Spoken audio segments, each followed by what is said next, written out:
3, 2. Oh my God. What's up? Hello, ladies and gentlemen. Welcome back to the program. The Airtime Podcast is presented by Van Shoes since 1966. There's nothing fake about it. Have something to believe in and be yourself. You know what I'm saying? All right, welcome back to the show, everybody. We have somebody that has changed the game, at least in my eyes. It's a lie. Instantly lying. Well, for me personally, the films that this individual has made over the course of his career have had a lasting impact, and I know that the newer generation can still go back to any of the films that you have made and draw some real inspiration from. One of my favorite filmmakers, filmers, somebody that is just absolutely hilarious, a big personality, one of my favorites. We have Hayden Rensch on the podcast. Thank you for coming up. And you don't think that your films were incredible? What's going on? No, I thought you were introducing somebody else. I was like, we got another person can come through. Fucking. No, thanks. Appreciate that. That's very nice of you. But I'll start off by just saying it wasn't just me. It was like a shit ton of people, like every time. And like a lot of the times it was like them fucking dragging my ass out to like get shit done. So let's just be fully clear about it. Like hard work gets you there, but like it was a lot of I could shout out everybody, Deja Vu from Transworld, everything at the start for sure. It takes the collective to come up with something that's especially a snowboard video where it's like the filmmaker and if we're going to go back a couple years, the media partners that you would have had to work with, like Snowboarder Mag and stuff like that, and the riders, the photographers, and a lot of times the parents that you're staying on their couches. You know what I mean? Dude, yeah, absolutely. At that time, like, fuck, I just paused for a second just to like think about everybody, but it's like I probably did like 14 years of that and had like, yeah, so many different groups, like just, yeah, get everybody. And like, yeah, the movies did well, the videos did well, but like looking back at it, it was like so many other people. And like it should be about the snowboarding, right? Like it's always when I go to make a video, and I was talking about this with like a few other like video filmmakers, snowboard filmmakers.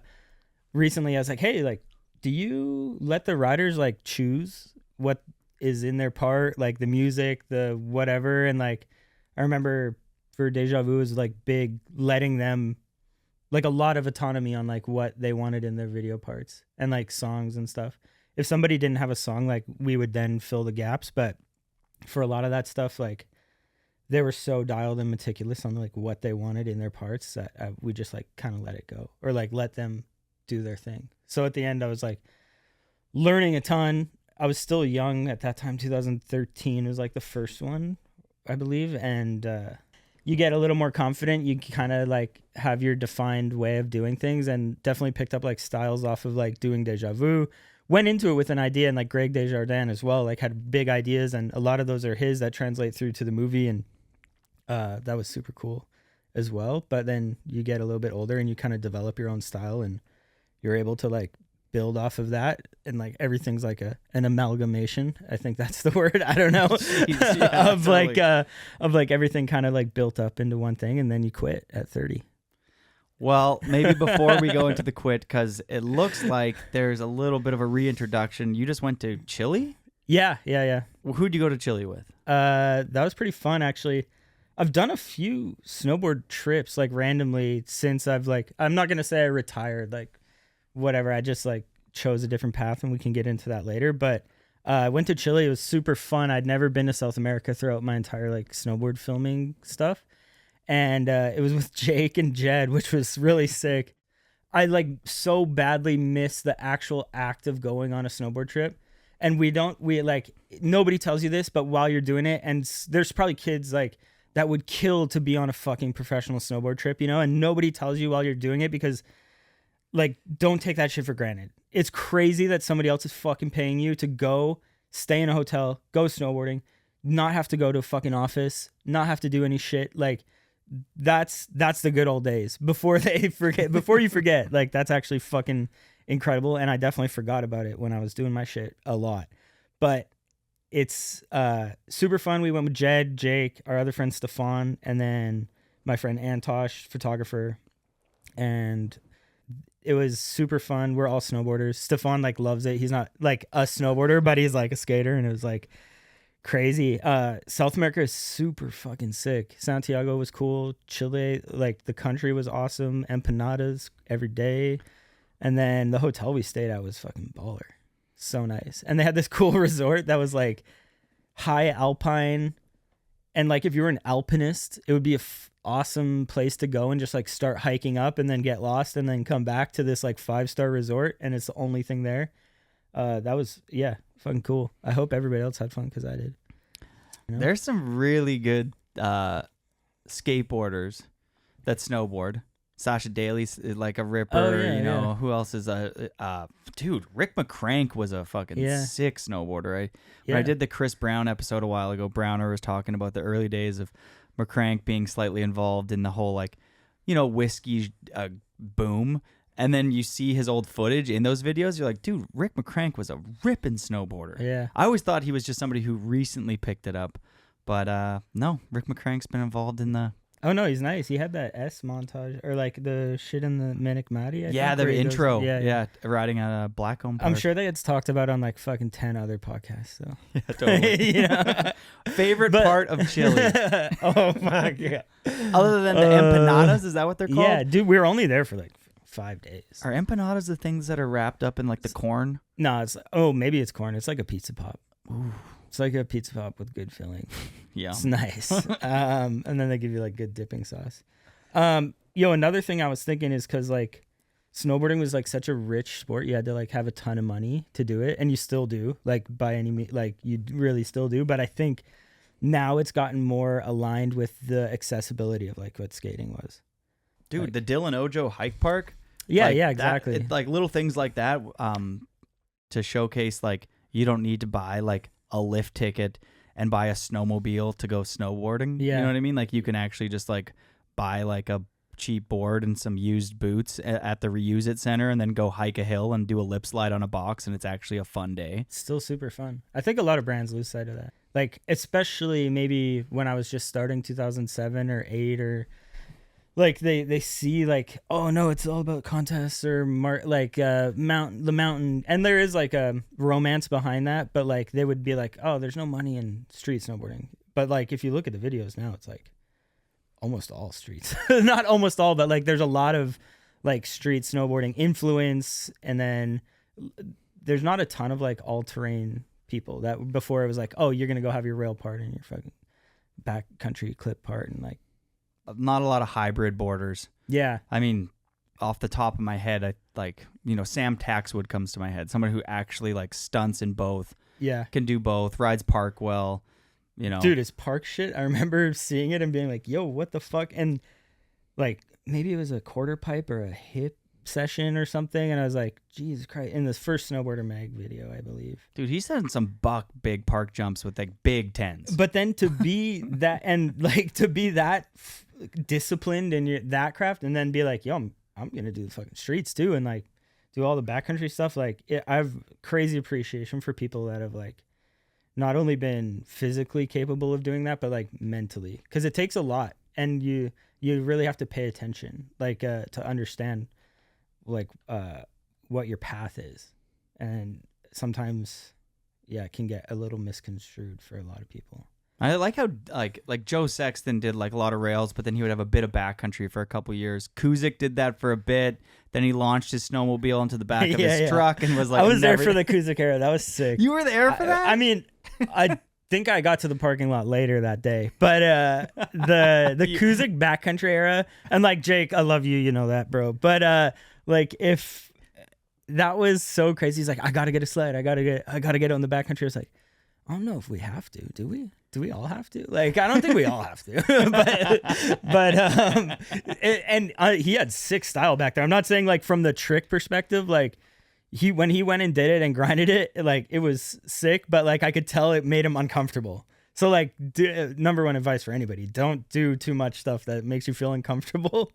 But because that when safety is involved, it can get a little like the pressure is so high back there with safety. And I probably sound mad corny when I say that to like guys that do that every day. But if you don't do that every day and you think you can go and do it, you can't. And that's like there's a lot to learn, and like you got to earn kind of the right to be back there. Not even like the right, sorry, but like got to respect the mountains. And like there's a ton. Oh man, I want to ramble for like an hour about that. Just like we can get into it later. But Okay. That'll be a little foreshadowing for like. Well, maybe we'll start. I want to talk some shit, bro. Yeah, let's start some shit. Let's start at the beginning then. How did you get your start in filming? Oh, like very first camera? Or maybe like first camera, you know, who gave you your first opportunities, and how did like your career unfold at the very beginning? Or I'll go super fucking back, and I'll throw it back to like I was probably 13, and my grandfather, who passed away, rest in peace, sick dude, not my biological grandfather, but like a good dude for me. He gave me my first, like, it was crazy fucking ergonomics. It was like the camera was here, and then the body was like there, but it had some massive screen. And I know what you're thinking. It's like a JVC 90 or something. It was not. It was like some camcorder homie shit and like filming family stuff, whatever. And he gave it to me because he was big on tech up until he died. He was like always updating his fucking Mac OS type shit. And like, I was like, he's like, check this new feature. I was like, all right. Anyways, he gave me that, and I would film my friends skating. This is high school. So it was like super fun, super Dean Crescent, shout out. That's where we all lived. It was dope, suburbs. So we could go out at night and film skating. Anyways, we go film in front of the high school. There's like this ledge. My friend Nolly Crook every time. It was so nice. But I put my camera down for 1 second. Nobody around. And I turn around and it's gone. And I thought all my friends were fucking with me. I was like, there's no way. Like, who's got it in their hoodie, like taking their shirts off? Like, where's the fucking camera?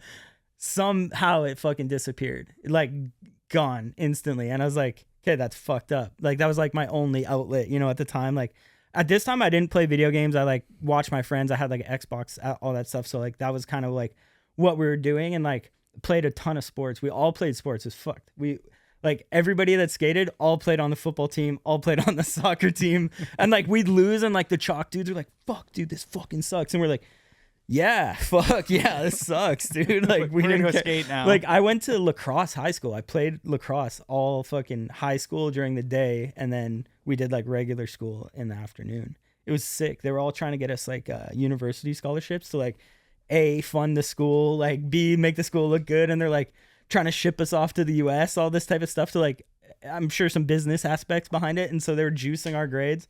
Thank you. I don't think they're actually juicing our grades, but like I was getting marks, you know, it was nice. I don't have a camera at this time, but my friends do. So we're still kind of like filming like random shit at the hill. I filmed with Ryan Hotchkiss, shout out. Legend, absolute Edmonton legend. He's now like a chef. I don't want to give him stars, but I want to say he's like Michelin star. But I don't know. I don't actually know that, but like let's say he is, because he's a fucking legend.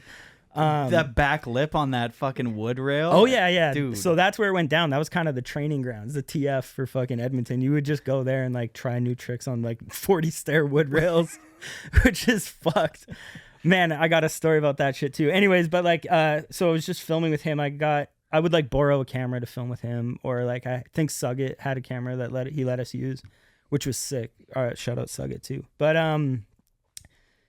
the end of it, I sucked at school, but I wanted to go do like architectural design, so I signed up and I went because I did good in those courses, but nothing else. Signed up. Fucking hated it for like 4 days, got the tuition back, and like my parents bought me a camera when I moved to Whistler with that money, because they were like, it's either school or this. We're not doing like, you got to make a fucking decision. So I made like, at that time, 16, 17, I just graduated. Like I didn't know how big of a decision it was. I was just like, school's always there, but this opportunity to fucking go to Whistler and do that is crazy. But the whole reason I got to Whistler, I think I've told this before, but the whole reason I got to Whistler is because I filmed for a shop with Hotchkiss, and this dude who was just on the show, Dave Rouleau, came, and he was like, yo, and I didn't know at the time, I probably wasn't that good at filming, but he's like, yo, you should come back to Whistler and film. And because you got an eye for it. I was like, yeah, right, dude, fucking sure. But it was always a dream to move to Whistler and go and do that shit. So Ryan and I moved there together, I think, and we committed to like, all right, let's do it for like a month or two, or at least like the winter or whatever. And we brought a futon from my parents' house, and the futon didn't fucking like fold all the way. And we were staying in a house with, like, Rouleau put us up in his place in Bayshore. What's the first? Yeah, Bayshore. And it was Keith Martin, him, and his girlfriend Jackie, and Gerhard. Also rest in peace, because he fucking is an absolute legend and helped me out so much. But the futon didn't fully fucking foot, and futon didn't fully foot. Like, it didn't go flat. So like Ryan and I had to sleep on this thing on either side with our arms like locked on the other side, so we didn't like roll into each other in the middle of the night. I don't remember that lasting very long, and like I think Ryan got pretty over it because maybe he had a girlfriend back home in Alberta and was like not fully committed. Me, I had no ties besides like my family, and I had family here too because I'm originally from like Surrey. Grew up in Surrey and then moved to Edmonton because my dad's job got transferred, and then I just moved back right after high school. But anyways, I did that shit for a year, filmed with like Encore. I forget what the movie was called, but like there's so many dope people involved with that, like Keith, Stefan Hunter. Yeah, dude, legend. Gerhard, Dave. I'm probably missing a few other amazing people. Like, that's also another step. Like, there's so many things that happen in your life that you don't know at the time, but like influence the shit way down the line. So like, I used to be the most annoying little fucker to like E-Man and McClatchy, and I probably still would be if we were to hang out today. But like I was like, yo, and just being like, I know the kid, I see them all the time. That's like, yo, when are you gonna let me move in with you? And he's like, fuck you, dude. Like, he's the coolest dude in Whistler at the time, probably still is. And like, he's like, yo, fuck you. There's no way you're moving. They all smoke weed. I'm like this high energy fucking like clown running around, like had a camera, was filming, like trying to film, and like, yo, do you want to film in the park? Like, which is sick. Everybody should do that, by the way. But there's like, they were probably just like fucking so over me. But thankfully they like let me move in with them. We lived with like a few other people, like their friend Matt McNeil, absolute legend, and also like Jared O at the time was living a few like back and forth. We were all kind of living together, and that was huge. So didn't El Show live with you guys too? Oh, I lived with El Show for a long time, and that's my dog. Like, yeah, Logan is 100% like he's a great human. He's just gotten some crazy accident. I've been texting him to make sure he's okay, but yeah, it sounds gnarly. But I've fucking moved to Whistler. Shot the Narcor shit for like a year. All those dudes amazing. And then I was getting like live with E-Man, Brian. They let me move in finally, fucking young idiot kid, and was just shooting with them a lot, like hanging out, go to the park. And then Whistler's got this weird aura around it. Aura, check. Gen Z, fuck yeah. But Whistler's got this weird aura around it where if you move to Whistler, you're a fucking pro snowboarder, and like that's it. And like not a lot of people were going out and like filming a part, and it was really hard to, well, this is gonna go down a crazy path too, because if I start talking about like marketing from Whistler and like why it's so hard to make it out of it, it's really difficult. It's really difficult if you move to Whistler to become a pro snowboarder at the end of the day. And dude, like it's so hard because there's no companies that operate out of here. But there's so much talent, and there's not a lot of like people. Like Sean Johnson was a huge one for me too, that kind of, because he had made it, he had done so many different things in snowboarding, like Stepchild, his distribution, film, making movies, and like understanding like how it all worked. So like I only had like 2 years of contact with him before he moved on or like did other things, and I got to talk to him for a little bit and get an understanding of like how it all kind of works, and like there needs to be like help. It's really hard to just do it yourself, and like build that energy around being a professional snowboarder in Whistler. And dude, Man Boys is a great example. Like fucking everybody's super talented, right? But like I don't think there's a ton of backing from companies or the industry to really like promote it in this bigger space. And I don't know why. I was trying to think about it on the like car ride up here. I was like, why has it always been so hard? And think one of the reasons is just, there's no companies up here. There's nobody to like really take, like Andrew Jeeves, a perfect example. Like probably one of the most naturally gifted, stylish snowboarders I've ever met in my time doing it. And like, there was nobody not smart enough, but like nobody that would see that and be like, okay, this is the next one. You're like a coach, like not just a life coach, but like a TM or like whatever. He was caught in this era of like partying and like not saying anything wrong. He's talked about, we all like, it was, it is what it is. But like, there was nobody that was like, yo, come here. We're going to teach. We're going to like I see like Seb Toots on the other side. That's got like 20 people backing him on like, hey, we've got this fucking talent. Like, let's make sure it makes it to the top. And like Andrew like could have been at the top. And it sucks to say, cause like retrospectively, like, I want him to be at the top. And like, I just wish that there was like somebody like Sean Johnson that could have taken him and been like, yo, come to my team, come do this. Like, we're going to get you going. You can't do it by yourself. Yeah. And Jeeves is a young kid trying to navigate the waters of being inspired by some of the chaos that was involved in skateboarding and snowboarding and his early lifestyle. He never got to shed that quick enough, and having some mentorship from especially someone like Sean Johnson would have went a long way. He did have it with Sandstone for a hot minute, but once he kind of went to DC, like you were saying, like the DC team manager didn't live around here. So it was just him in Whistler, which is an incredible space to get better at snowboarding, especially if you want to get into the backcountry and stuff. There's so many positives, but a lot of people do a poor job of integrating in the global scale and getting out of just being stuck as a Canadian pro. And the Canadian budget's 1/20th of the size of America. That's another crazy excuse. Like, I hate hearing, Canadian team only has this much. Like, fuck you. Like we know it's all the same, bro. Like, shut up. Oh, you mean like from like if you're a team manager in the States, they give them money anyway? Dude, it's all the same big pot of money, bro. Like, shut up. Like, we know it all. Like, oh, well, like Canada's only got this. But like, and understanding geographically now, like I think with social media and like globalization moving further with that, like when we were starting, Instagram maybe just started, and you definitely weren't posting your clips on that. But like now you can make a person exist elsewhere.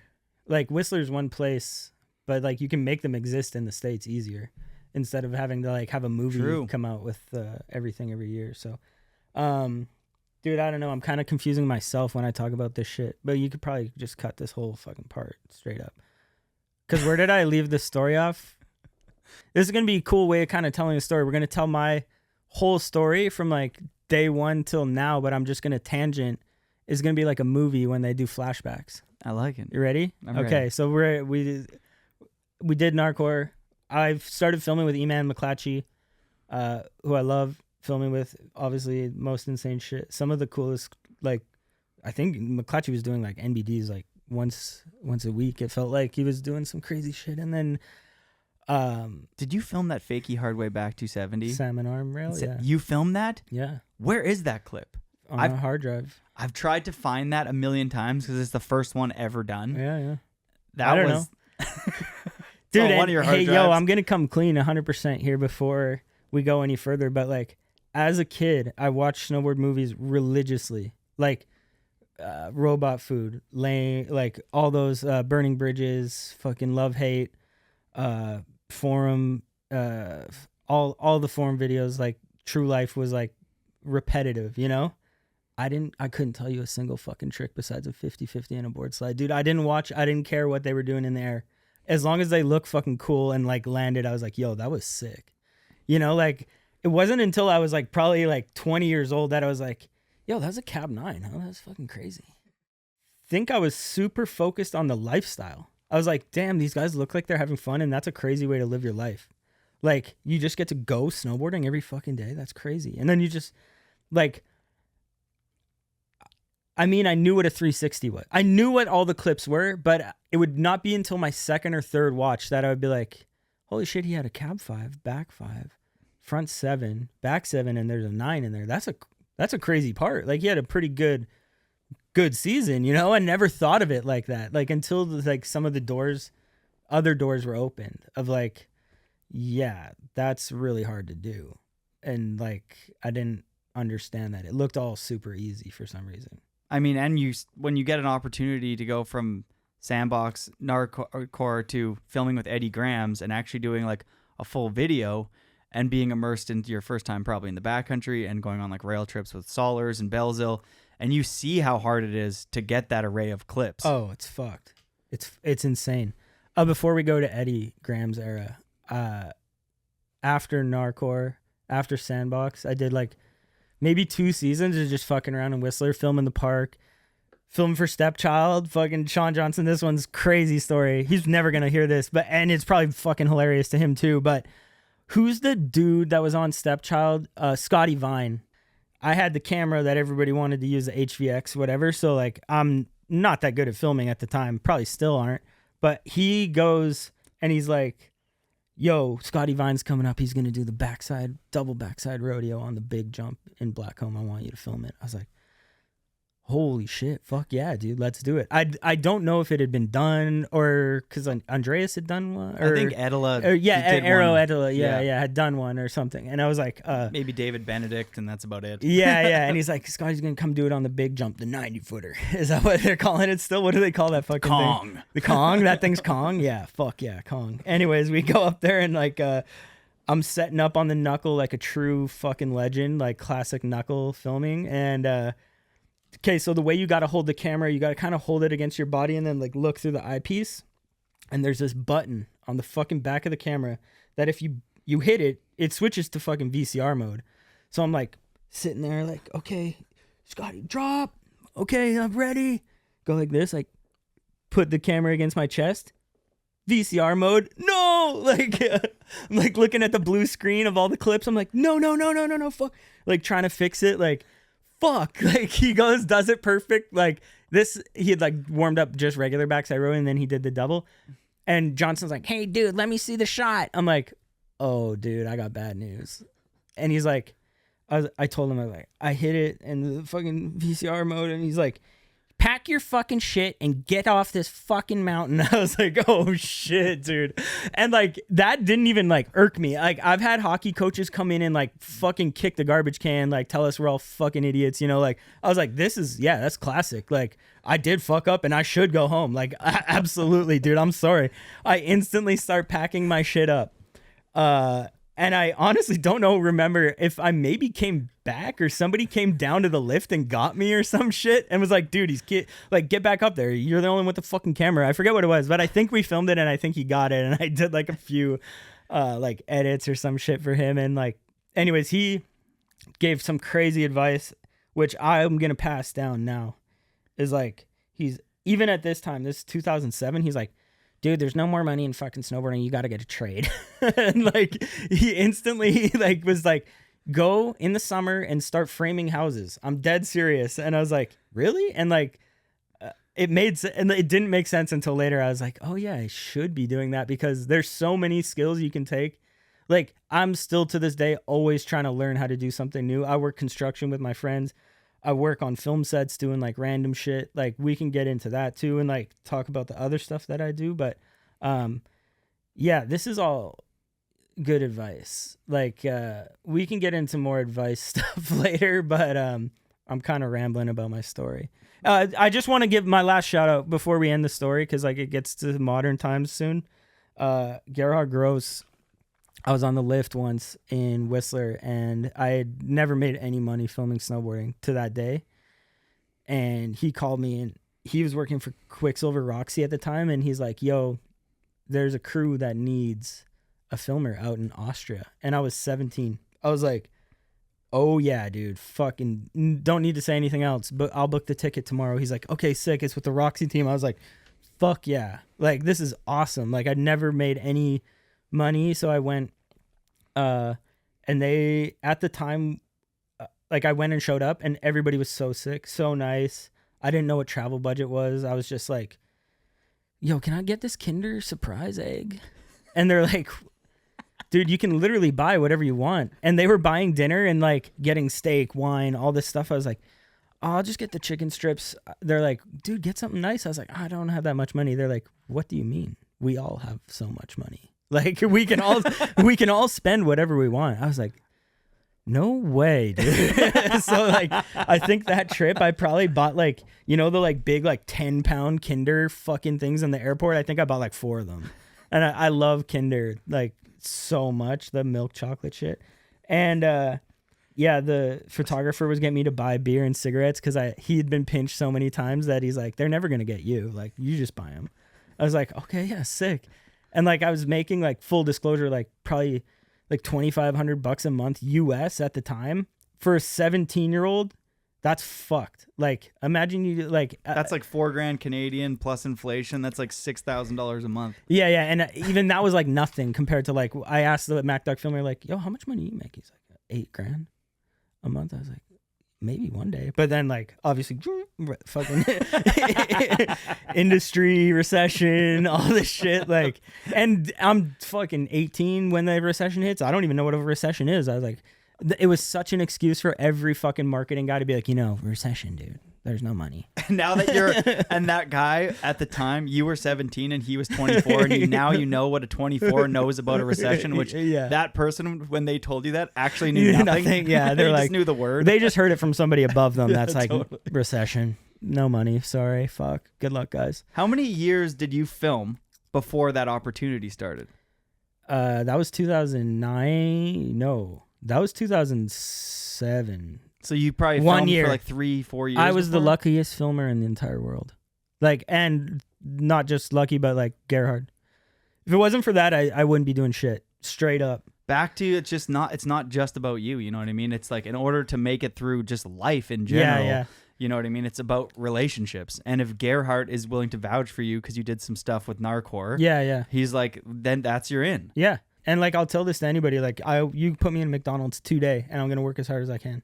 Because, like, you carry that with you. That's your name, You can have all the money in the fucking world, but, like, if you don't, like, take some pride in what you do, it's useless. And you just got to, that's what you take with you at the end of the day. That's, like, your legacy or whatever you want to call it. But I think that's super important. And that'll get you far in life. And, like, even if people are always watching, like, I'm always watching. I see... Like, I have to hire people for stuff that I do now. And, like, you want to look and you see and you're like, you want to see them at their lowest. Not lowest, but, like, you want to see how people move at all times, not just when the light's on them. So, people are like cockroaches. No, I'm just kidding. People are like cockroaches, Like, they're afraid of the light. No, I'm joking. But, anyway, so Gerhard and gave me that opportunity. And, like, from that, I guess I did okay. There's a funny story with that too. I went and did that shoot in Austria. Everybody was super nice. Aaron Comstock, Amber Stackhouse, Tora Bright, Alexis Waite, and there was this really nice Norwegian girl too. I forget her name. Fuck. And an Italian girl that was very nice too. They treated me very well. And everybody was super nice. And Neil DaCosta was a photographer, and he had done like robot food stuff before. So I was just like asking him like the whole time, like, what's Travis Parker do now? Because like at that time, I think they were kind of mysterious. So you've met Scotty Whitley. Yeah. Which like in turn, he actually introduced me to him like later when I would go to Portland, and Scotty's a nice dude. But the end of the day, they asked me to move to Salt Lake. I moved down there with my 1988 Toyota Tacoma Standard, and I couldn't drive Standard. I just drove automatic. So I just like would drive on the highway with that thing. Every other time I drove, I stalled out. It's crazy. I bought that. That's stressful. Dude, I bought it straight up from a dude at Esso or whatever it used to be, Husky, down in by Creekside, and $3,500. And he's like, "Can you drive Standard?" I was like, "No." He's like, "Do you want me to teach you?" I was like, "I'll figure it out." And I just had to drive it up to like the bottom of the lift at Creekside. What's that spot called? Creekside Gandhi. Creekside Gandhi. I just had to drive it like 2 blocks, and I think I stalled it like 6 times. But that thing was sick. I drove that down. Lived at like they would try and pawn me off because like I'm a little fucker at this time still too, like 17, 18. They're like, Tora, can you just like hang out with him for a day or something? They like tried to get me and Tora to play like Rock Band all the time. I was like, I don't even know if I like Rock Band, like, but they had like boyfriends or whatever, and they just didn't want me at the house, sort of thing. So like, you're going to stay with Alexis this week, I think. I was like, okay, cool. Like, not like knowing now is just fully like, get this guy out of my face. Like, I don't want to hang out with this dude anymore. But I knew your place, and like half of being a filmer is just knowing how to hang out. Like, I'll get to that point now too. I filmed the entire season with the gain on full. So like 12 dB gain, and it was all so grainy. The footage was so grainy, and I was like, oh, that's fucking crazy. And if you're a filmer, you know that it looks like fucked up. And I was like, oh, that's crazy. And then like they like sent it back to me at the end of the year, and their editor was like, yo, what's going on with this footage? I was like, I don't know. I just pick up the camera and I press record, dude. Like, I don't like. And then thank God, like Aaron Leyland, bless his soul, I probably asked him a record amount of questions about how to use cameras, what's a f-stop, what does this do, what's ISO, all this type of stuff. And he would just say, have you tried Googling it? Every time. He was probably so annoyed. But like, actually though, you got to be a little bit of an annoying fucker sometimes to like get what you need. And I ended up just Googling a ton of shit, learning so much. And still to this day with like the new stuff that I'm doing is like a lot of learning. So that's pretty cool. Anyways, they liked me enough to keep me on for a little bit, like 1 year. And I met like all my robot food heroes, and they gave me all a bunch of like Omatic product. Jakob Wilhelmsen and Hampus Mosesen were like, they were super accepting of me. And he was the first person, Hampus was the first person I saw not abuse travel budget. I was like, I remember going to like some burrito spot, mocha salsa or something, and I'm getting my receipt every time. Like, yep, I need this fucking shit. I got to pay back. And he didn't grab his receipt. I was like, oh, dude, you forgot your receipt. He's like, I don't do that. I was like, what? He's like, doesn't matter to me. I was like, oh shit, I think we're in a different tax bracket. Like, I think the burrito matters to me. Yeah. He's like, I don't really do the food one. I was like, okay, fair. Oh well. But yeah, and then I guess I learned a lot of stuff then about just leaving the gain off the camera, a few different things. And Eddie Graham's, the next year would have been the first like Eddie movie with like Belzil and Matt. So this is how it works for the youth. We got Matt Belzil, we got Mark Sollers. Oh, I said Belzil and Matt, didn't I? Yeah. I meant Mark. Yeah, whatever. So we have these two incredible young talents in Whistler, and somebody down in the States is like, we need that. They're so good at snowboarding. We want to see them in our video project. And then that person that runs a video project is looking for money to get their project fucking on the ground running. So they're like, we can get some money from their sponsors. Boom.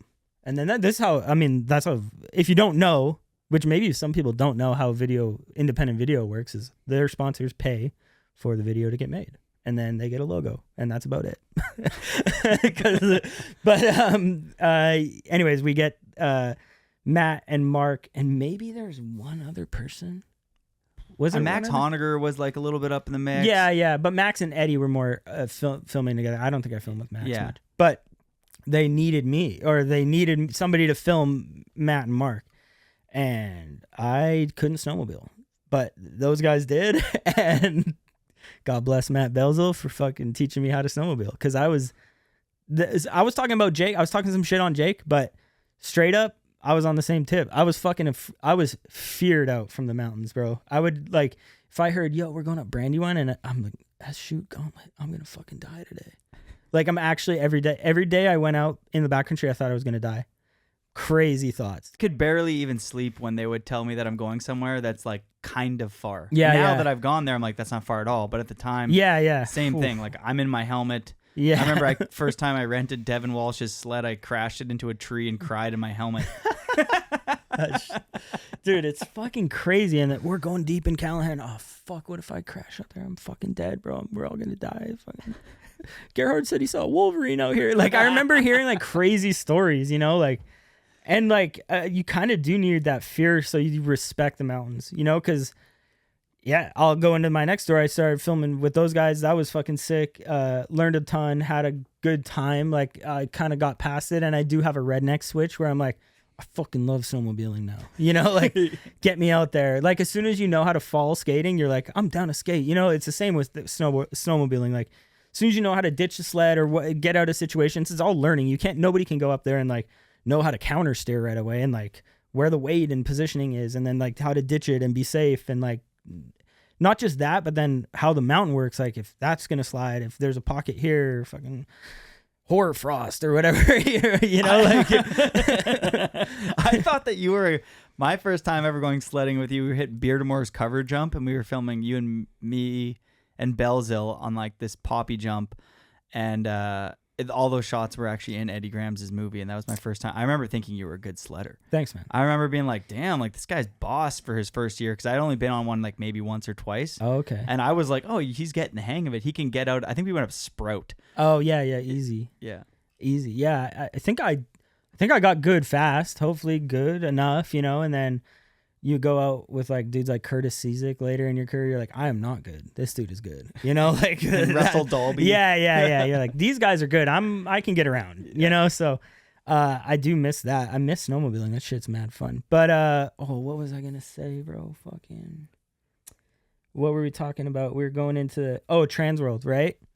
That's yeah. So I did Eddie sing, and at the end of the day, like there's like money's drying up. Recession, you know, fucking 2009. Like, there's not a lot of jobs. I didn't think there was like a big career there for me, so I was like, I'm gonna quit. That was enough. I had fun. I like did what I needed to do to like satisfy that like itch from being a kid of being like, I'm gonna film professional snowboarding, you know, and like that was sick. And then like some money shit with Eddie's stuff where he's like, I can't pay you. I was like, oh fuck, dude, that sucks. Like, what about my burrito receipt? Yeah. I kept my like, burrito receipt. Yeah, keep in mind, like I had come from Roxy Quicksilver. That was like, yeah, money, what? No problem. And then like we went to an independent with Eddie, and it was like, oh, we're trying. He was like tight on money too. Like he's trying to get money from people to pay me. I'm like, yeah, no problem. Like that's just how it is. It's fine.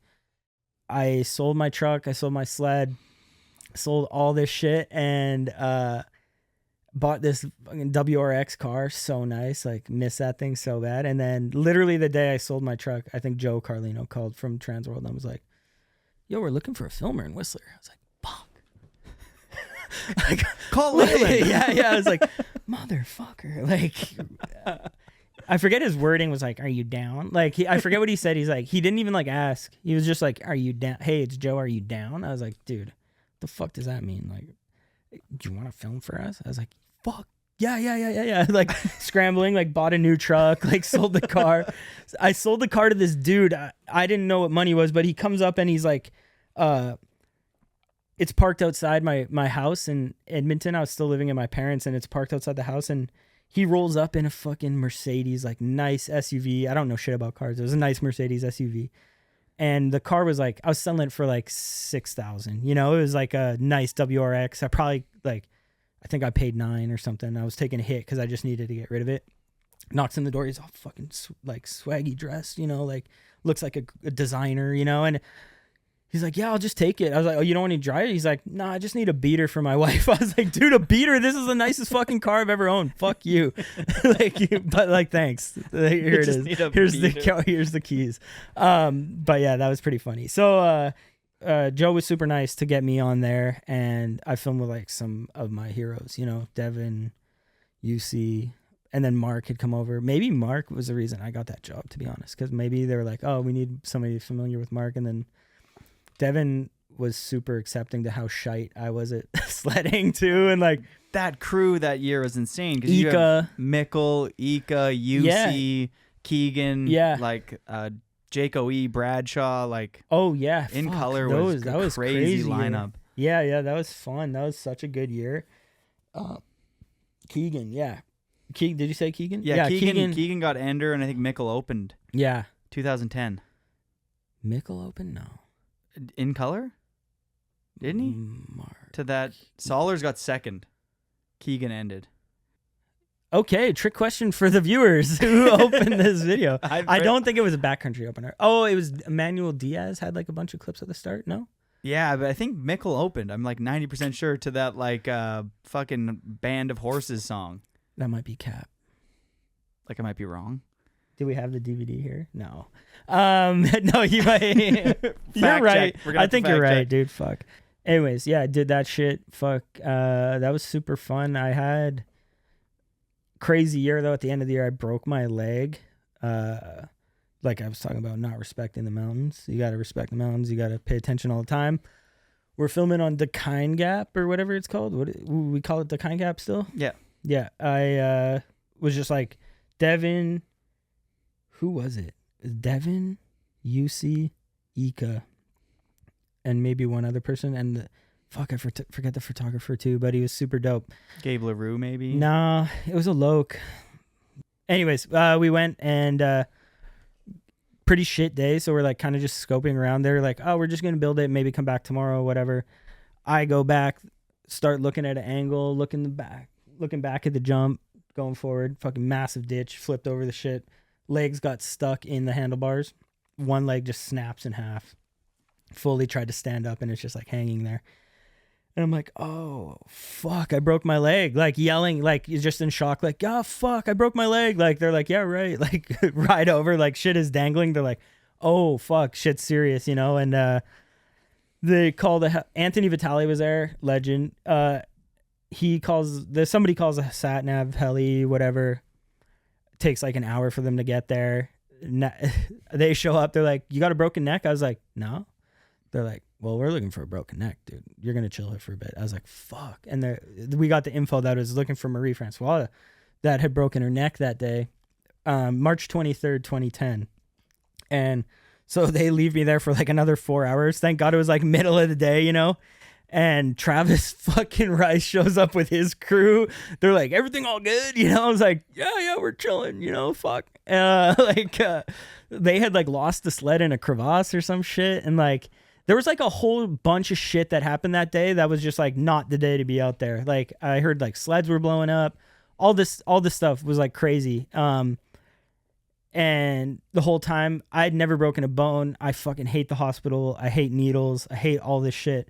And I'm like, yo, Ika, like, you think they're just going to put the shit in a cast and, like, I'll be good? He's like, oh, yeah, for sure. Arrow broke his leg like this. So chill. I think he was back snowboarding in, like, 5 weeks. I was like, sick. Like, this is awesome. Like, this isn't so bad. Like, I thought it was going to hurt more.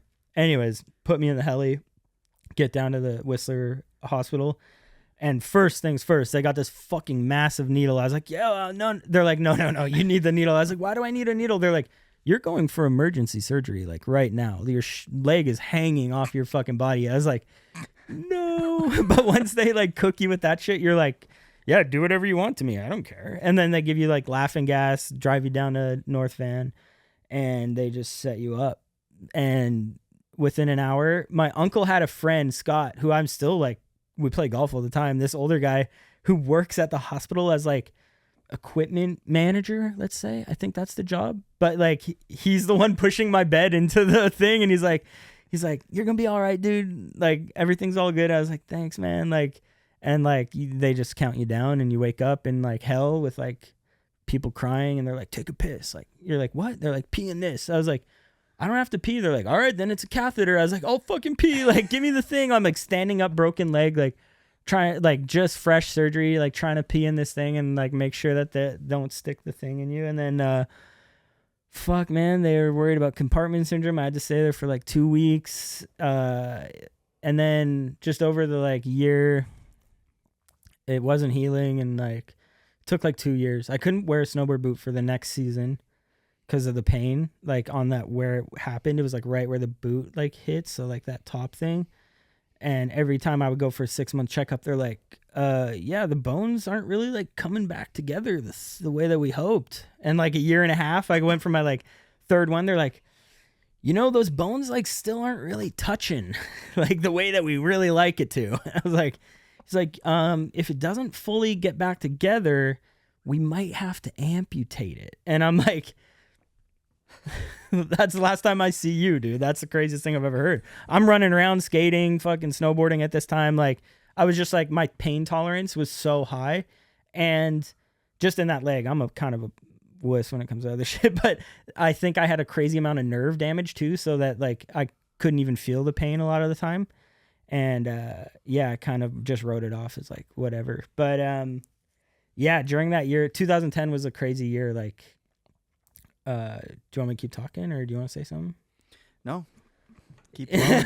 No, just rambling, dude. You haven't said shit. This is my favorite podcast I've ever done, and everyone who's listening to this is like, Jody's doing such a good job. Dude, say something, man. Fuck, plug something. You got some ads you want to read? Fucking Ashbury, are they a paid sponsor? Well, maybe we can do a quick one on. You broke your leg. We got a spa pass for you, the Scandinaves spa. Have you been before? Yeah, I love it. Yeah. Hot, cold, ice baths. Great place. Thank you for supporting the show. Great place for, anybody to go and ice their broken leg. Thank God you didn't go listen to that doctor, eh? Like amputation. At one point, you just got to be like, I'm just, it's been 3 years. I ain't coming back. Yeah, like, I'm not coming. Cool. Are they cool with me swearing? What? Are they cool with me swearing? You can't talk there. It's quiet.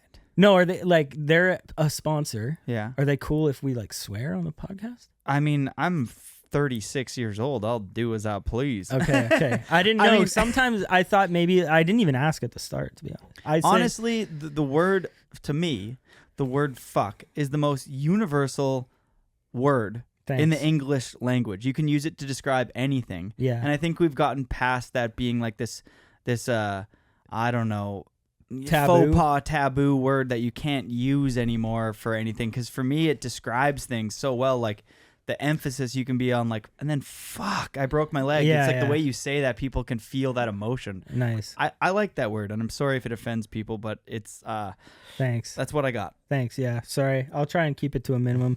But I got a ton of relaxation at the Scandinav spa when I broke my leg, and then what happened? Oh yeah. I mean, if we want to get into it, like. Is a pretty big part of my life, if we want to talk about. But that same summer that I broke my leg, my parents were killed in a car accident. Well, they were on a motorcycle, and this old guy, just on the highway, like didn't see him and like turned into him, and so that was a crazy. Obviously, like probably not too many people can relate to that situation, but it's hard to describe. Everybody kind of handles that a little bit different. I went straight into like work mode, like I think the next week or like 2 weeks after the funeral, I was like in the Transworld office, like editing that movie, Get Real, or no, not Get Real, In Color. And I was like sleeping at the office. Like, I don't know, like everybody asks, like, are you okay? Are you okay? You're like, yeah, I think so. Like, you gotta like carry on the name sort of thing. Like, that's the way I looked at it. Like, they worked hard, I'm going to work hard. Like, that's just all you can take at the end of the day. So I think that's kind of how I reacted. And like to this day, like still kind of carry that with me, I guess. And it changes a lot of things in your life, like crazy perspective, like time's short, do what you can, that sort of stuff. So I kind of went on to make like more movies and grind in that aspect. But yeah. Looking back, do you think that was, let's say if somebody was to be in that very unique situation, and very sorry for your loss, by the way. Yeah. That was a big one that rattled the whole town, as we were all very close with you and your brother. But looking back, if somebody else had gone through a similar situation, do you think that's what you should do? Dude, dive fuck. head first into work, or do you think that you should have taken some time? No. Oh, fuck. Everybody's different, man. Like, it's like, obviously I hope nobody's ever in that situation, but do what feels best for you. Like, any grieving for anything, like grandparents, parents, friends, family, like process it how you want to, but make sure that there's always like a positive, there's so much like positive that you can take, or there's so much negative weighing down on that situation, and like you just don't want it to like overcome you. So like you put up this wall of like, oh, I'm gonna be stronger this way, and maybe it helps, like I don't know, fucking maybe it's in the DNA, like family lineage of like fucking don't talk about your feelings, like just fucking do it sort of thing. Like, yeah. And like, I don't think that's wrong either. I think there's a lot of like, I like therapy, and I think if it works for you, like that's great. And like, I think there's a lot of internalizing that people can do on their own if they have that like mental fortitude to like understand and like accept and kind of move on, you know? There was some good advice from people that weren't therapists that would just be like, whose like parents had passed away and they're like, oh, like, it's not going to get any easier, you know, which is like true. And like, but it just hurts less later down the line. Cause he was like older, like he was like my parents' age. And I was like, oh, okay, sick. You know, like it just like, that's positive. Thanks. Not people that are like, oh, you want to be sad? Go be sad. And I was like, dude, I don't want to be sad. You know, like just whatever makes you not sad. And some people like, that's a bad thing to say. Cause like feeling good is like you can do drugs and get drunk and shit. And like, thankfully at the time I didn't drink at all until I was like 22 or 23. Cause I was like, I'm going to get a career first and then I'm going to party. Which is like good advice as well. Like, I don't think there's new generation drinks at all, by the way, or like they don't drink like we used to, or like the generation before us. So like, I don't think that's even a problem, but, I missed a few years of my life. I'm thinking about it now, but, I'm like, for me, I look at like your work is filming. yeah. You face probably one of the most devastating losses that anyone can face, is losing not one but both parents, and at a very young age. I was talking to Mark Sollers the other day, who you filmed with a bunch over some of the most important parts of Mark's career, getting his foot in with Eddie Grams and then his in color. But he had mentioned that he was very close to you at the time, and when you broke your leg, maybe there was this huge blessing in disguise where you actually got forced to go home and spend some quality time with your parents before this. And I feel like the world works in a crazy way. And if you had just been, like at the time you break your leg and you're like, this is the worst thing ever, but you actually, go home. It's actually crazy. Like I had to stay home because I couldn't even fucking walk. This shit was so painful. So yeah, like, I was there from like probably March to June, and June is when it happened. So, I was there for like a little bit, and then just took over like the house, made sure the house was taken care of. Had some like friends move in, obviously like support system. I had a crazy good support system too. So like that's also a big factor. I'm not alone, you know. Like I had like best friend move in. He just like, I forget, every night he was like insanely good. He is still currently good. He's doing real estate now in Edmonton. Property Pros. I'm gonna plug him. Hell yeah, Property Pros. Carson Edmonton. Language. But he moved in and he was insanely good at Call of Duty, and I would just watch him play Call of Duty for like hours, and then we go to McDonald's at night every night. It was sick, and he was so entertaining because he just talk shit on the mic. This is back like, if you know Call of Duty lobby, you can just talk shit, and he was insanely good shit talker and really good at the game. I think it was before Major League Gaming, but he was on the like top ranks. He would like get invited to tournaments, but like then we didn't know what it was. We were like, nah, fucking sounds whack, like whatever. And now it's like a huge industry that like definitely maybe some people that are listening or watching the podcast because you're here for snowboarding, but like I've opened my eyes to like the gaming industry recently, and just, I know that sounds bad, but like it is a huge industry. It's like two niche things, you know, like if you do one, you probably don't do the other, but there is like crazy. That shit is crazy. I mean, there's so much money in it. There's so much gaming. more money in gaming than there is in snowboarding. I mean, they sell out whole stadiums. It's first fucked. 2 people to play a video game or whatever. Fucked. It's insane. Like Counter-Strike. I'll get in my gaming lifestyle now. I play Counter-Strike. It's fucking sick. It's insane. But they have like a full league. Like they have like teams that are like supported and shit, and like money, and like prize money is like $1 million. Fuck. $1 million? $1 million. And that's like multiple times a year too. It's like I don't know. It's wild lifestyle. We're in the wrong industry, brother. You are, at least. I'm done. Between gaming then, which I know that you love, yeah, and filming, yeah, did that provide like some sort of therapy and an escape at the time for like dealing with the loss of your parents? And then because for me, your career over the next 5 to 6 years, like you keep kind of throwing some shade on your filming skills, but everybody who films, and I'm friends with lots of people who film. Yeah. Like, you are one of the best filmmakers out. Like, I would say that Deja Vu, 2 movies, I've rewatched both of them recently. I watched them a lot because They're all right. no, they're really good. The footage, and you mentioned at the beginning of the podcast how the individual riders that were in that film would actually set aside a lot of time to go in the studio and handpick their parts and stuff like that. But your attention to detail in those films really starts to like it was something special. Do you think that because of that loss, you dove in so headfirst into like filming as like an escape, and you hyper focused on it? You mentioned a couple times that you put a lot of pressure on yourself. Maybe it's because your lineage or whatever. Like, do you think that like you were like, no, I'm going to be an insane filmmaker and put everything into this? Because you also said that you kind of wanted to quit, maybe. Yeah. At that time, oh, dude, for sure. To this day, I do anything I can to make sure my brain isn't stagnant. Like, maybe that's like oh shit, that's a bad thing to do, but I have no idea. Like, I process everything, like that happened. But like, when I go to bed, the TV's on the entire night. I wake up to the TV in the morning. Cause if I lay there, I'm going like crazy. Not just about what happened with my parents, but like just in general, like my brain like goes nuts. It just needs, like, I watch TV every night to just turn it off, sort of thing. Have you tried the white noise?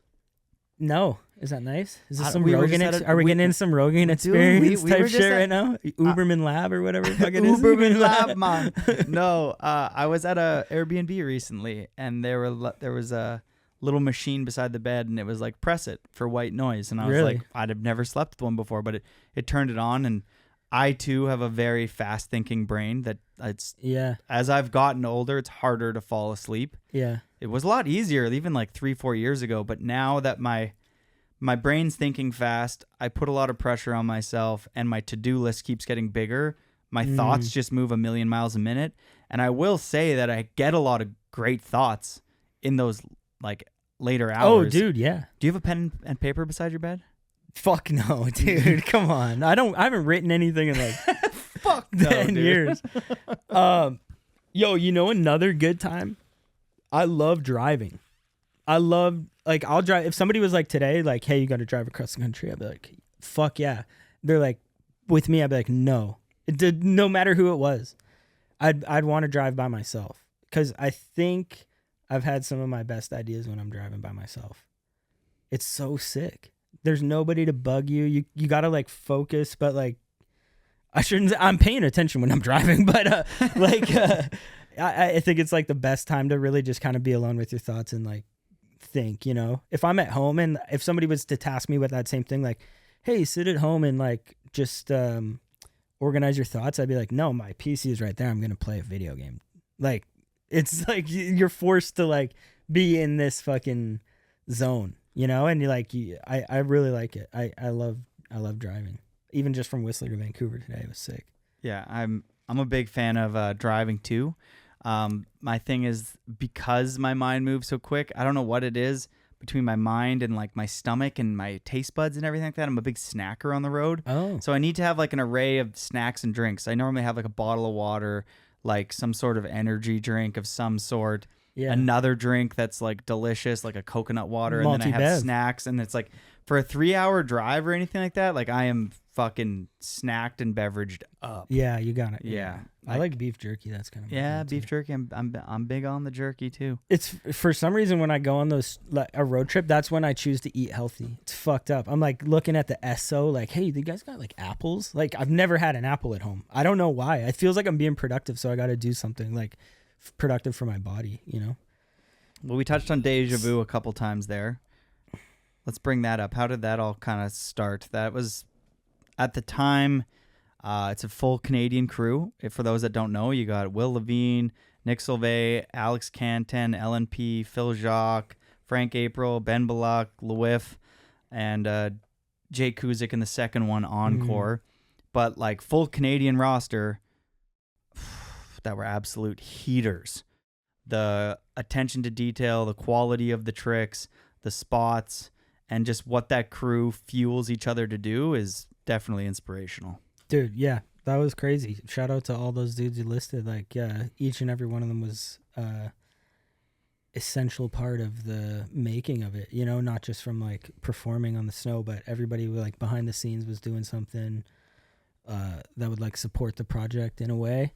It was like we didn't have an agent, we didn't have a manager. Alex took on a lot of that and like organized like funding, and then the guys that had Rockstar sponsorships already, I think like Nick Sauvé was the only one on Rockstar originally, but like we worked out a deal where like they put a couple of the guys on, you know, and then they were going to support the movie, and like they supported the movie.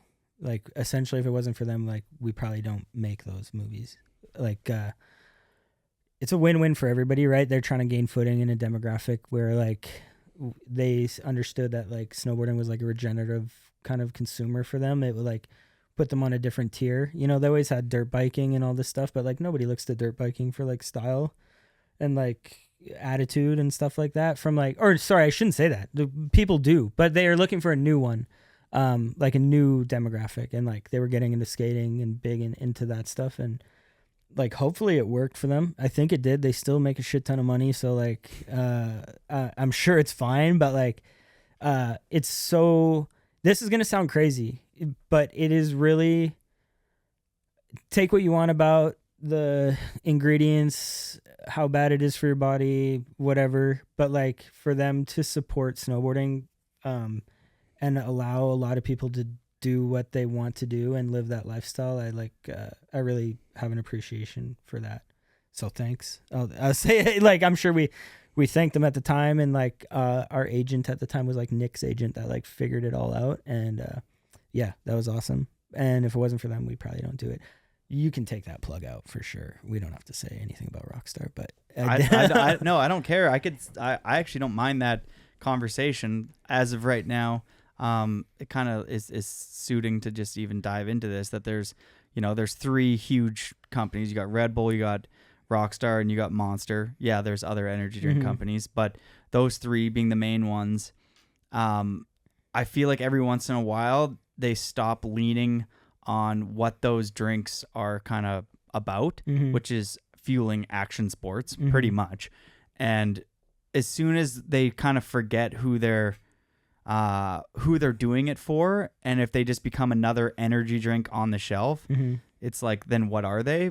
I think that the more they support things like, the Uninvited, Jess Camara is a huge project in Salt Lake, and like Monster gets behind that in a huge way. And like it's a win-win. I think it's like it provides an uplifting experience for so many in the community that wouldn't have that opportunity to get hundreds of girls together. Yeah. And so many of those will be the future generations of, whoever, the Jess Camaras in the future.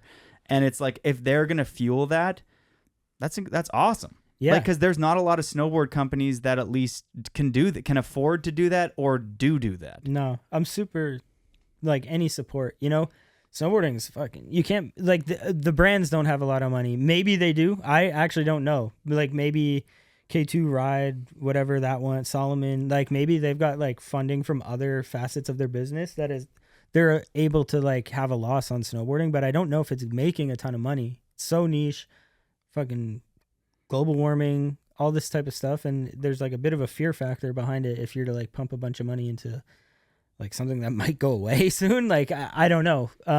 But if those companies like Red Bull, Monster, Rockstar, they can afford to support snowboarding, like Red Bull does a really good job on a lot of different things. They had like, what was it called, Red Bull University or some shit, like they were supporting like a lot of the like fucking from breakdancing to skating. They had like a lot of outlets that like gave them like a brand positioning, like attitude of like what it meant to be Red Bull. And like if you look at like F1, they have like fucking a team, like that's fucking crazy. Like they're doing like a lot of things. And they brought the heavy metal rail jam back, which I thought was really sick and a good look. Yeah. I mean, Rockstar just got behind the bomb hole. It's like, you if one of them stops doing that, it's a bad look.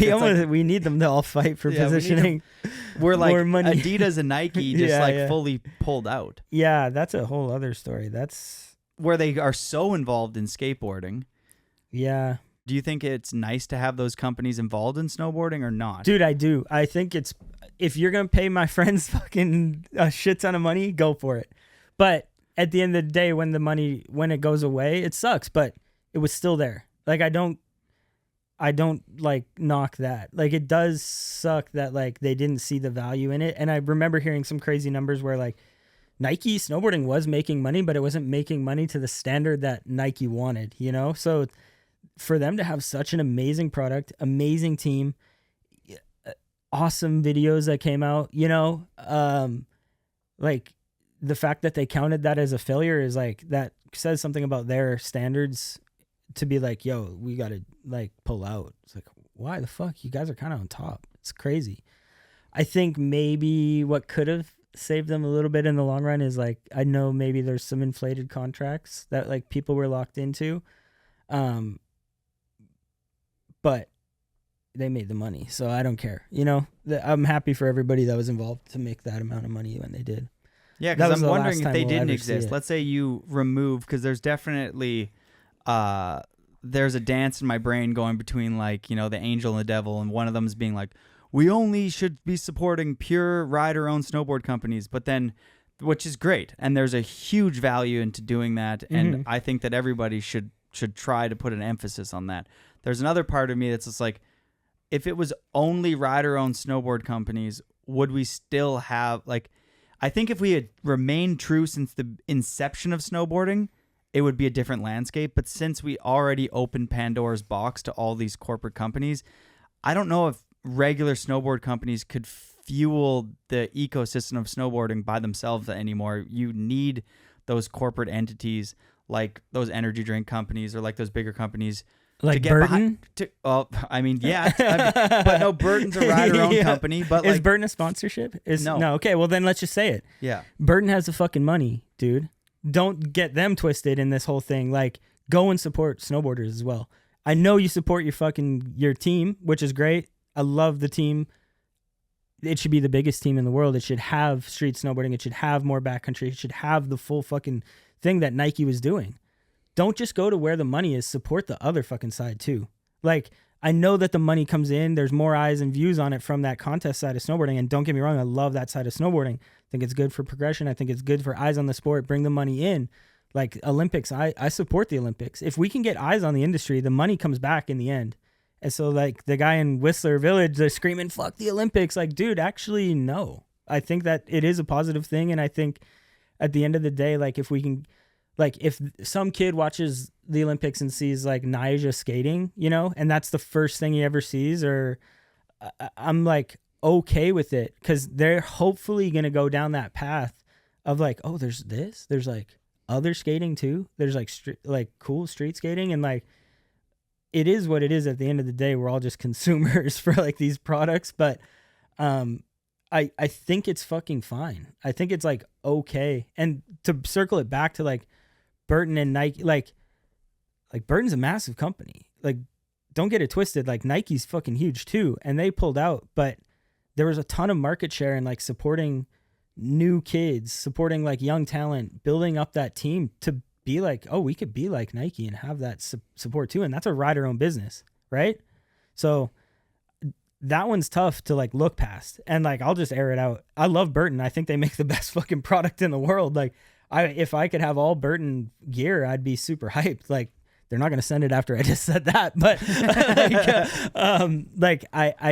I always had a longing watching Burton on the sidelines of like, dude, the team could be so sick. It should be the best fucking team in the world. Like, you had Forum, but like Burton had these products. They had all these amazing riders. Like, they had Unink, and like when Unink died, I was like kind of like, what's going on? You know, like I was like, why are they doing that? And then you slowly started to see this like consumer-driven, commercialized brand that was, they knew where the money was to be made, but they didn't know how to give it back, I don't think.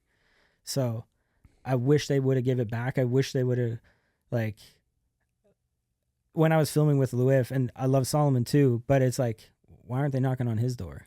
You know, like, you want Luif? He's right here. Fucking come pay him a shit ton of money, and like you get that positioning on your brand.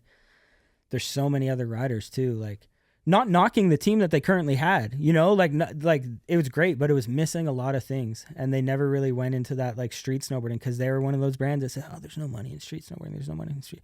But there's a regenerative consumer where if you have the backing of that, people are going to buy your product. They're going to think that you're cool, and they're going to understand that you support what they align with. And I think there is value in that. So just saying, like, well, we can put it out there. If anybody from Burton wants to talk, I'm super down. But I'm just like, I shouldn't knock them because I do see them doing like a lot of community events and stuff like that. But I do think that sometimes it just like doesn't land right, or it doesn't land. They're not really narrowing their focus to target that like regeneration of like the brand. And as soon as you go commercial, you kind of shoot yourself in the foot, and like you make so many products, and sometimes when you make more products, people devalues the like special, like they have some good brand segmentation with like AK.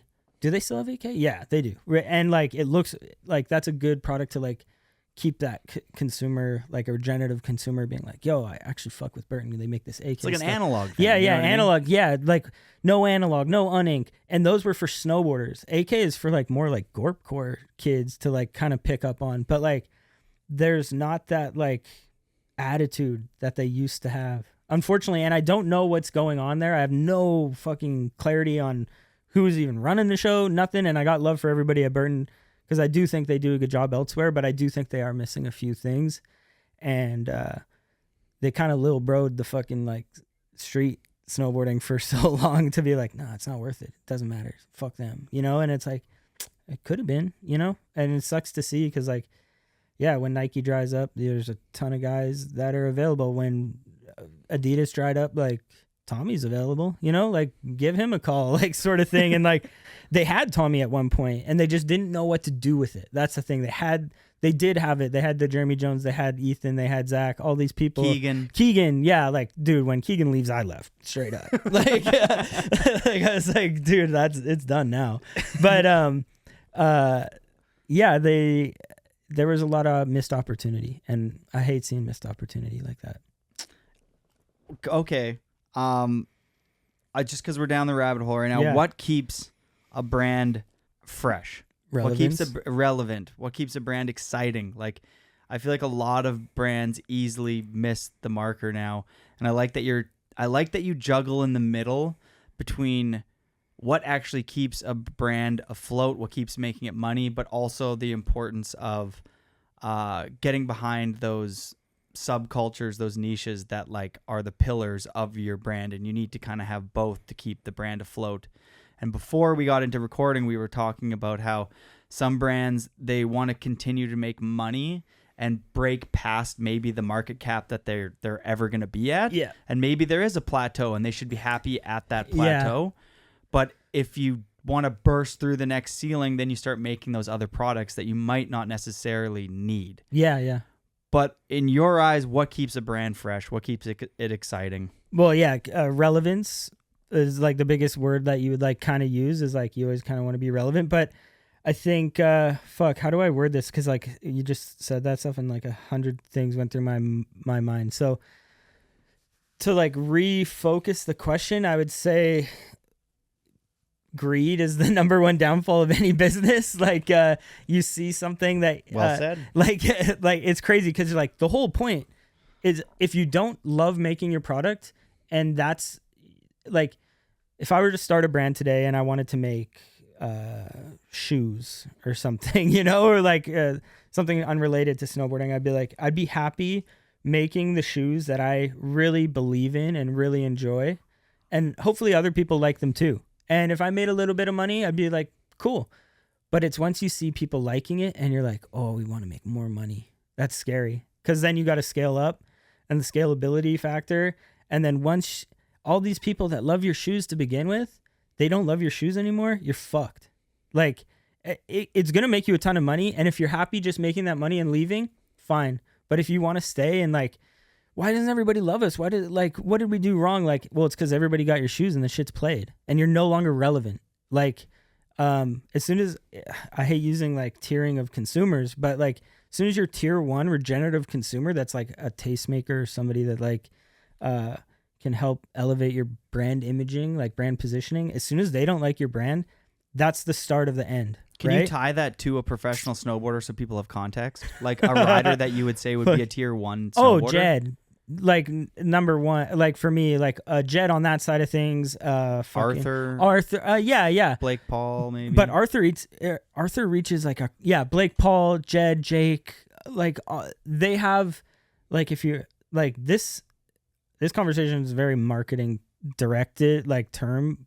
I'm gonna use stupid words, but like Arthur, his reach is crazy.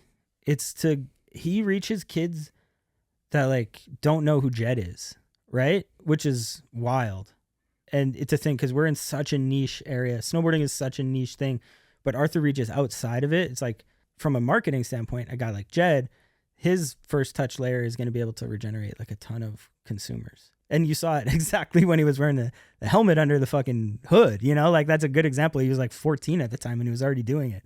So like, that's a huge asset to like any business is like a guy like Jed, I think. And like, there's so many more, like I'm not knocking anybody else. There's like a ton of people like that. And it's not just the riding anymore. It's like their lifestyle and like how they move through the world and shit like that. What do you think makes up a rider like that? Like there's a consistency between those riders. Like you mentioned there, Lewif, Jed, Jake, kind of Tommy.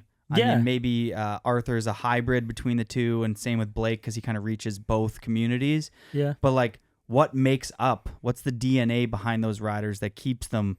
They all have something special. Like, and that's the whole point of it is just to have like that something special. Like, okay, no, Arthur, a perfect example. Like, love the dude, and like he's probably a lot of people's favorite snowboarder, right? But if he didn't have the pop or jump like he did, like that's like his big thing, right? And is like that's what makes him really special is like pop and style and tricks and stuff like that. On the other hand, like if you took a guy that couldn't even hit a side hit like that, but was like crazy on or like so Tommy, another good friend. Like, so yeah, then on the other side, we got Tommy who like might have that pop. We don't know. We've never seen him try, but like, he's on the rail and he looks good. You know, he like, it's all about his style. And like, at the end of the day, we're marketing like, a lifestyle, and you want to be able to attach yourself as a consumer to like that lifestyle. It's the same reason we bought like certain skateboards or snowboards back in the day, right? You're like, oh, I want to be like them. So like, you want to look like Tommy, maybe on or off the board, you know, like depending. So like Jed is one I think is like on and off the board. I think people want to look like, or like have a piece, you know, like I can't really explain that part of it, but like, I like that. Like if you look at it from like even a bigger perspective, the other day we brought up James Bond's name, but like James Bond has a look that people buy into. So like people look at James Bond in his movies. Yeah. And when you can be the individual that has an impact, when you put a video part out that people want to buy into that look, that personality, which you as a filmmaker is absolutely incredible at. You piece together lifestyle shots, audio, good riding, follow cam riding, and then you piece it together, and then that individual is kind of marketed through that video project in a certain light, and kids connect with that, and then they want to buy into it.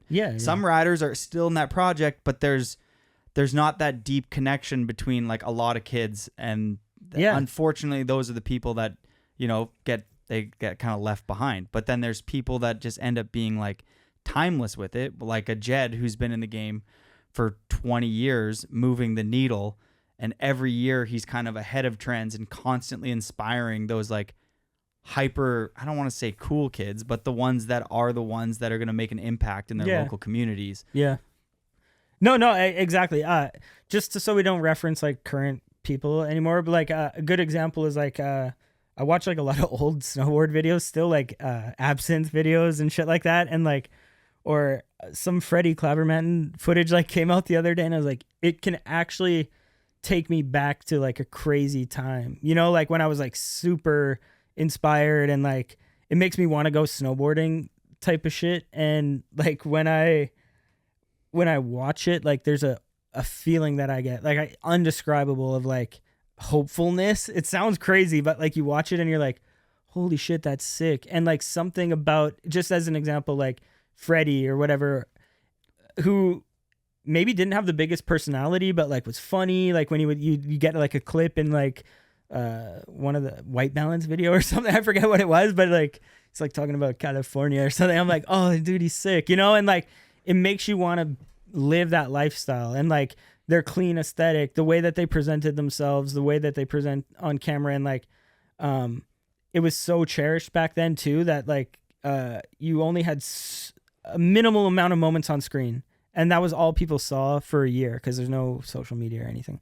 Now you have to really protect your image with like how you want to present to the world. And as a rider or whoever, or snowboarder, like you have to be really careful, or not careful, because like you just want to make sure that you will protect your image a little bit, and being like, hey, this is who I am, because that does influence what we're talking about, like your persona and your marketability and like whatever it is. It's, I don't know. We could talk about that shit for like probably 2 hours. I don't know if we So could talk do you too think much that about.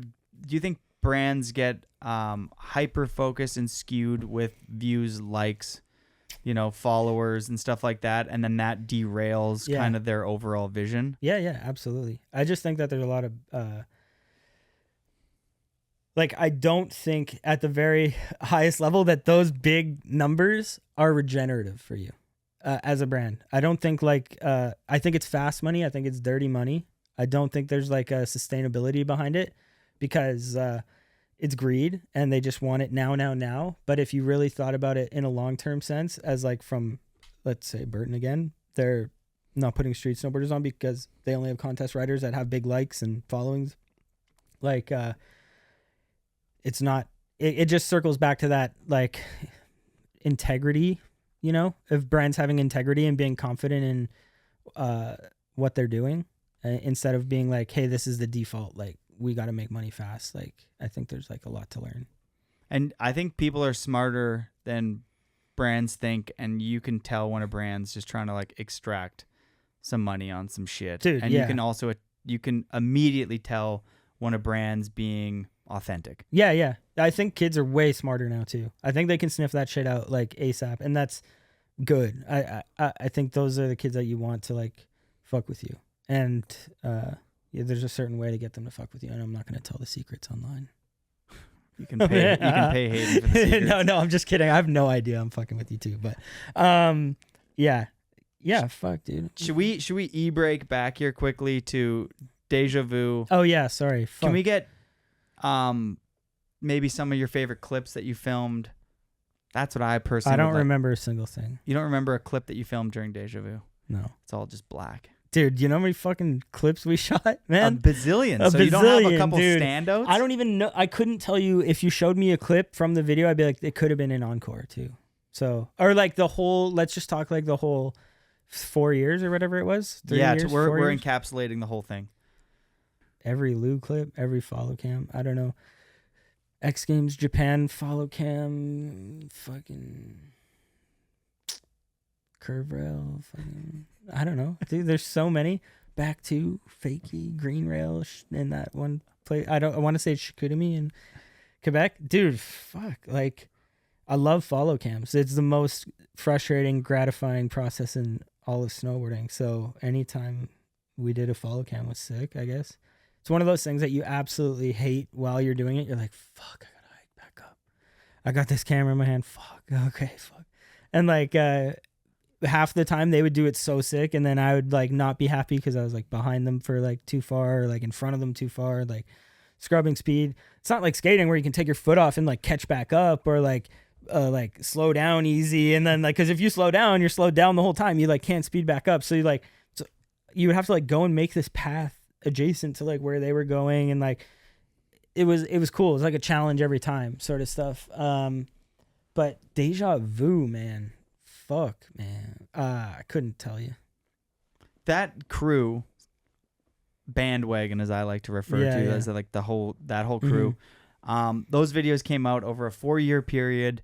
Some of the best rail riding ever. Some of those riders would go on to having like a long extended career after that. Like we were saying, 2013, 2015.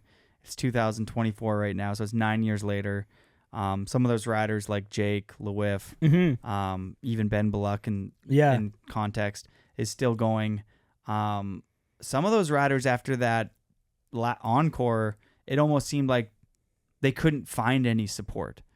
Yeah, it was surprising because it was some of the best riding that I've seen any of those riders ever do. Dude, Ben is a crazy example. I think his Deja Vu part came out and he got dropped. No, I'm laughing, but it's fucked. You know, like he is one person in snowboarding that deserves so much more than he gets. It's fucked up how much he cares and puts into this fucking business and he doesn't get shit in return. Or he hopefully gets paid for a few things, but like, man, it sucks to see. And he only got better. You know, like he only got fucking better after that shit.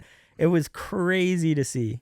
And I love Ben. And and not just because he's a genuinely good person, but for the fact that he didn't turn his back on an industry that like fucked him straight up.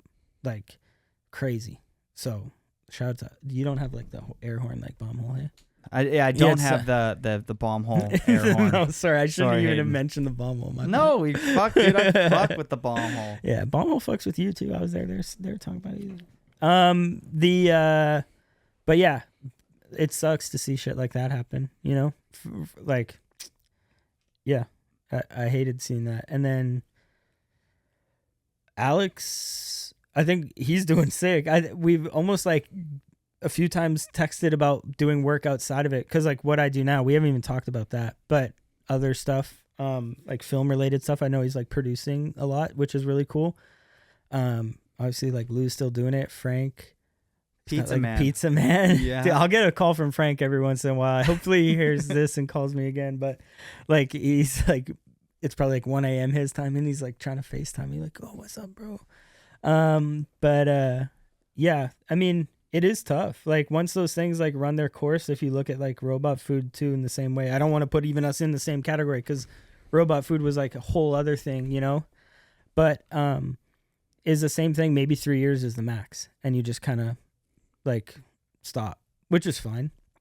But after that, it kind of leaves a lot of people in it. And I was maybe I would have been in the same position too of like, hey, what do I do now? You know, we kind of just did it. Like we did the best we could and that's it. And like, yeah, maybe it just ran its course and you don't gotta like hang on, you know, sort of thing.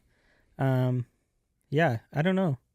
I mean, at one point you don't want to make like Rush Hour 8. You know what yeah, I mean? Yeah, you know what I mean? exactly. You want to that's why I think most people found with Encore that it was exciting to you guys included Jake that next year. Yeah. And to add some like a different element. Yeah, which yeah. I mean, Jake added a lot. That part was absolutely insane. Mm-hmm. I would argue that was the part that really put him on the map. Like he had filmed great video parts before then and was already like some a VG staple. stuff. Yeah, right. Some VG yeah. stuff. But then that Deja Vu part for me in 2015 was just like he does that front 270 on that huge long down rail and like just like really came into like that's one of my favorite parts. Yeah. The front 180 nose P 180 on that like little concrete step up thing into the bank, like damn.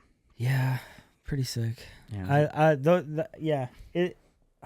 I mean, I don't really know what your question was. You're kind of asking like, hey, why do you think maybe some people fell going off and some people kept going? Like, and those were good parts. And like, I like that you touched on Ben there because I was frustrated for all those people. I was really close with Alex and Will back then, and both of them got let go. Like Laurent, like all those people had their best parts. They all had different sponsors, so it's not like they were fighting for the exact same space.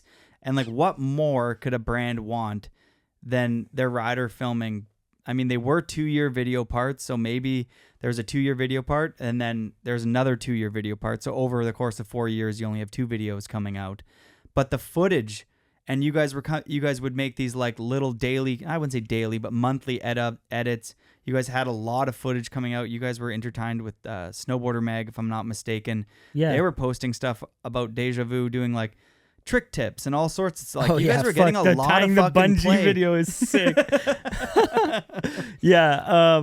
No, I don't know. I think a couple of them just were like.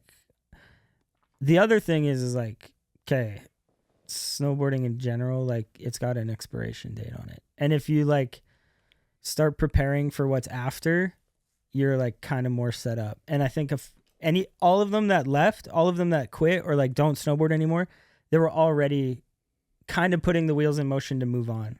Like I know Will does like a lot of like maybe he still does, but like renovation stuff, flipping houses, like using so it like or just like investing his money properly, right? And then like Frank doing the same thing and then having the pizza place, and like Laurent was doing his heavy mechanics stuff at the time and was like, yo, I'm kind of ready, you know? And like when you come to terms with it, it's not that difficult of a move to do, you know? And we can get into when I came to terms with it too, like an understanding like that it ran its course and that like it's somebody else's turn sort of thing. And if you're not producing at the highest level and you aren't confident in what you're doing, there's no point to be doing it, right? So I think like I said, Sean Johnson gave me the advice of fucking going and getting a trade in the summer. Like, it's true. Go and like always be learning, always like try and like think about the next steps, think about the future, like not have a backup plan, but like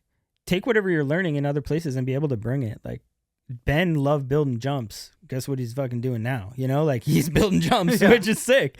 Cause like he was the best at it, you know, like motherfucker pissed me off, but like he's like, yeah, he's so good at doing it. So like take what you love and like, if it's involved with snowboarding at the end of the day, that's great.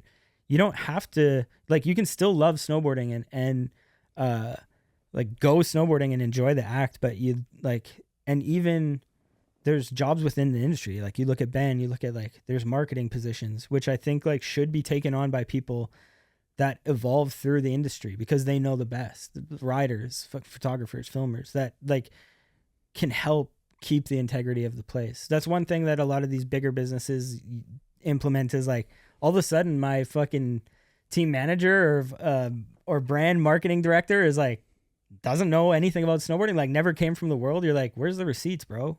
Like we need to understand that you understand, because then we can all take this together. It's not one singular person that like masterminding all this stuff, but it's like a community based sort of stuff. And like when you give the power back to the community, I think better things happen. Do you think it's important to hire in-house? And what I mean by in-house is like the greater community of snowboarding. Absolutely. Yeah.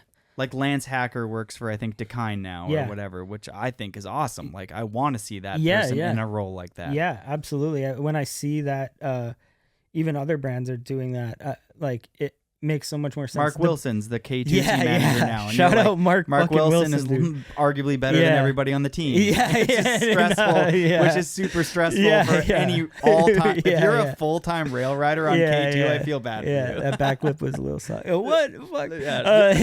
Backflip.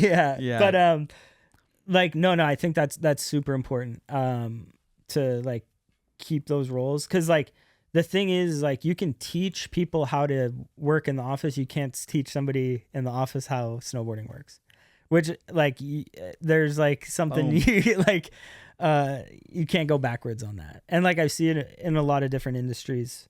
Like, the smart ones acquire assets that don't have the hard skills, but they have that extra something, you know, not just, but, like, fashion and like, other type of industries that are, like, hey, we like what you have. Come here. We'll teach you how to do the fucking spreadsheets, dude. Don't worry about it. You know?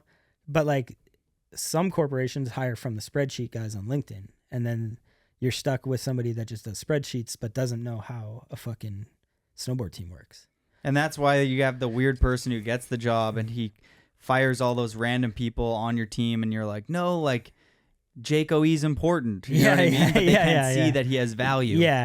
Yeah, you got to have the intuition. If you don't have that intuition, it's like it's a first step of failure. And how many times have you gone to a premiere and you see people that, like, yeah, they're still snowboarders, but not everybody can see that it factor. Yeah. You know, and some people do. Yeah. And I always thought that, whatever, VG was a good example of somebody, Justin, that could see that, like, of course you want to integrate, like, the LeWiffs and the Jeds, the best. Mm-hmm. Yeah. But you also want to integrate these personalities that can add an energy and a personality to your entire film.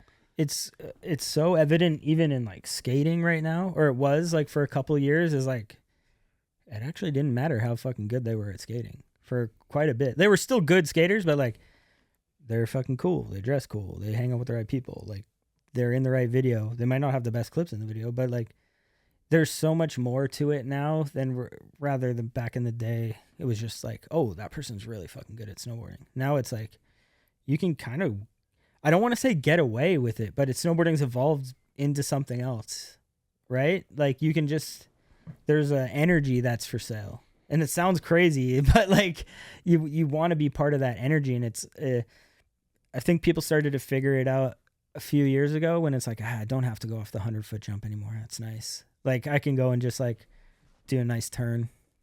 I'm not going to say any names on that one, but I feel like there's always going to be a spot for the person that's at the forefront of progression and that wants to hit the 110-foot jump. Which is great. Hey. Which is great. But there's also a lane for somebody who, like you said, knows how to present themselves in a manner that inspires a group of people. Yeah. It's crazy. It's like Tim Eddy later in his career, there was something about the way that he would snowboard and his approach. Ika isn't like Ika's the best. He's the best, but like Ika's not trying to redo what Ika did 10 years ago. Yeah. You know, you kind of have to. He's evolved. I would say Ika's one of the. Wait, are we talking Ika the snowboarder or Ika the team manager? Ika, either or. He's there's both can't exist without one without the other. But to me, I look at like, I always say this on the podcast, but you got like your Andrew Reynolds, somebody who has adapted with the times so well. Ika's done like that in snowboarding.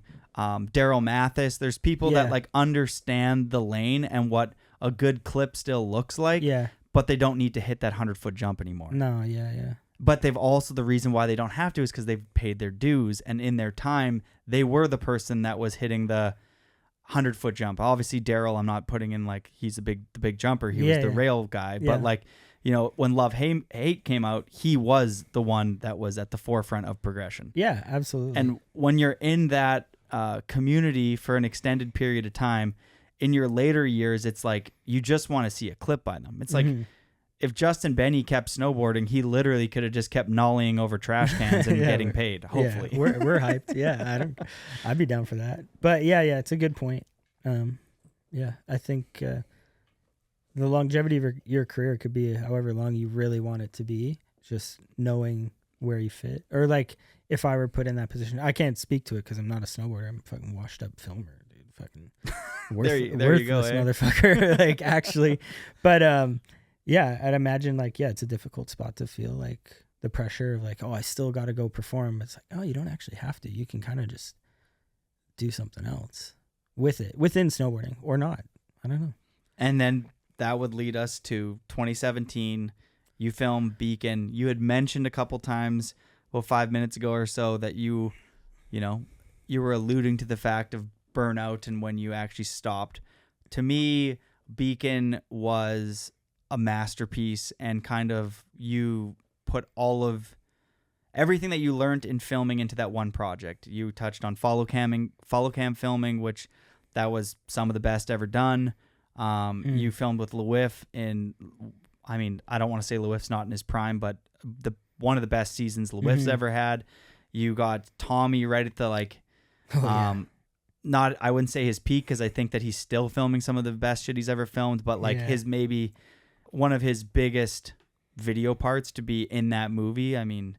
Maybe touch on, were you burnt out going into that project, or were you like excited? No, super hyped. And like my mindset at the time even was like, if I did any project, I was fucking all in, and I probably put like relationships to the side, probably cause just like personal like relationships. Like if I needed to be somewhere, like we should talk about it for Deja Vu too, is like there was 2 filmers some years, and then Encore there was 3. Like I would spend every single day on the road, like either staying at Lou's place or somebody else's place. I was barely ever home in Alberta, and like fully committed to every single day. Like they really taught me work ethic. Like I thought I had it before. I was a fucking lazy bastard compared to these guys. Like you have to work so fucking hard. And I think it's very evident in like the amount of footage that they got. And like you said, coming down to the meticulous factor, all these different things, like we would shovel for hours and hours and hours. And like, that was fucking work. Like, I'm not like filming snowboarding is a joke. snowboarding, like compared to like, hey, you want to go work construction? Yeah, that's work. But like that felt like work too. So like I wasn't burnt out. I was just tired. You know, like you're just like, oh fuck, we got to go shovel for like 6 hours again, and then we got to show up in the morning because the security is not going to be there, and then we got to fucking do all this shit. Like, okay, yeah, that like they taught me like a crazy work ethic, and if it wasn't for them, I probably wouldn't have that work ethic, like that amount of work ethic. So going into Beacon, I knew that same effort was going to be applied because Lou was like at the forefront of like getting that all together. And I don't know the exact history of it, but we both wanted to make a movie that was like different, you know, and we were definitely inspired by a few things. Like Thomas Campbell had made like these skate films that were like very, like not interpretive, but like, storytelling in a sense, like visual artistry, storytelling, and kind of like just added another layer to the snowboarding. Cause like maybe that was the first switch in my mind where I was like, okay, if I can do this, I can maybe do other filmmaking, you know? And because it was never a really big thought. It was always in the back of my head, like that's going to be next, right? I'm going to go start doing films, you know? That's a big surprise. Like what it takes to make films as it does to compare to make a snowboard film is very fucking different.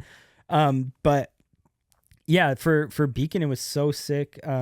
We're both fully on board with the concept before going into it. And we had this intention of like, okay, we're going to go to all these different places and we're going to film kind of vignettes that like add up all into like this one making sense.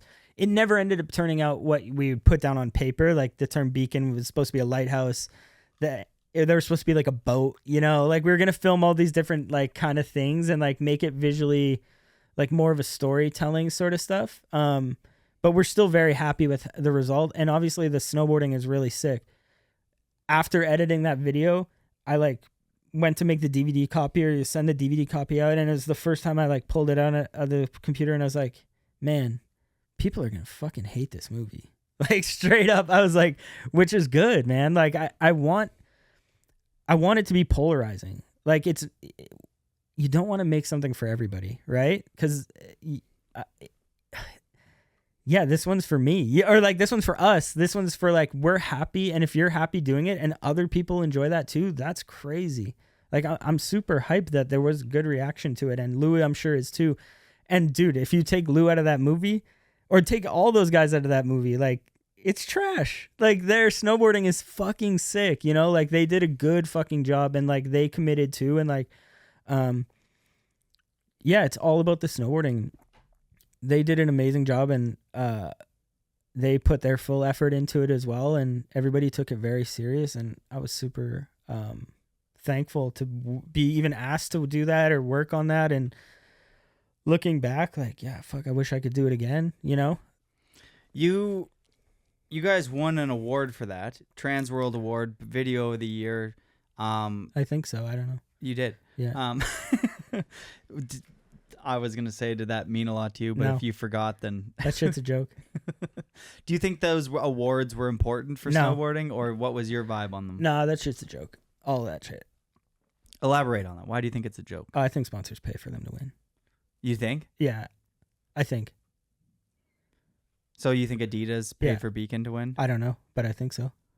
Like that's kind of the vibe. You were like... No, I have no idea. But like, obviously it was really good. And in my eyes, Lou deserved to win. Like the snowboarding deserved to win. I don't know if the video deserved to win. I don't know. I don't know what else came out that year either.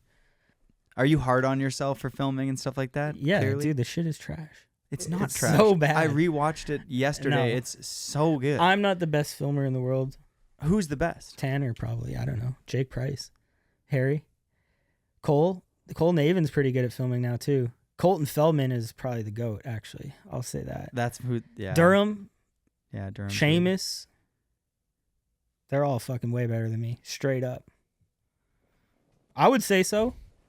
I think that you're at least in that category, or I don't want to say at least. I think that you are in that category.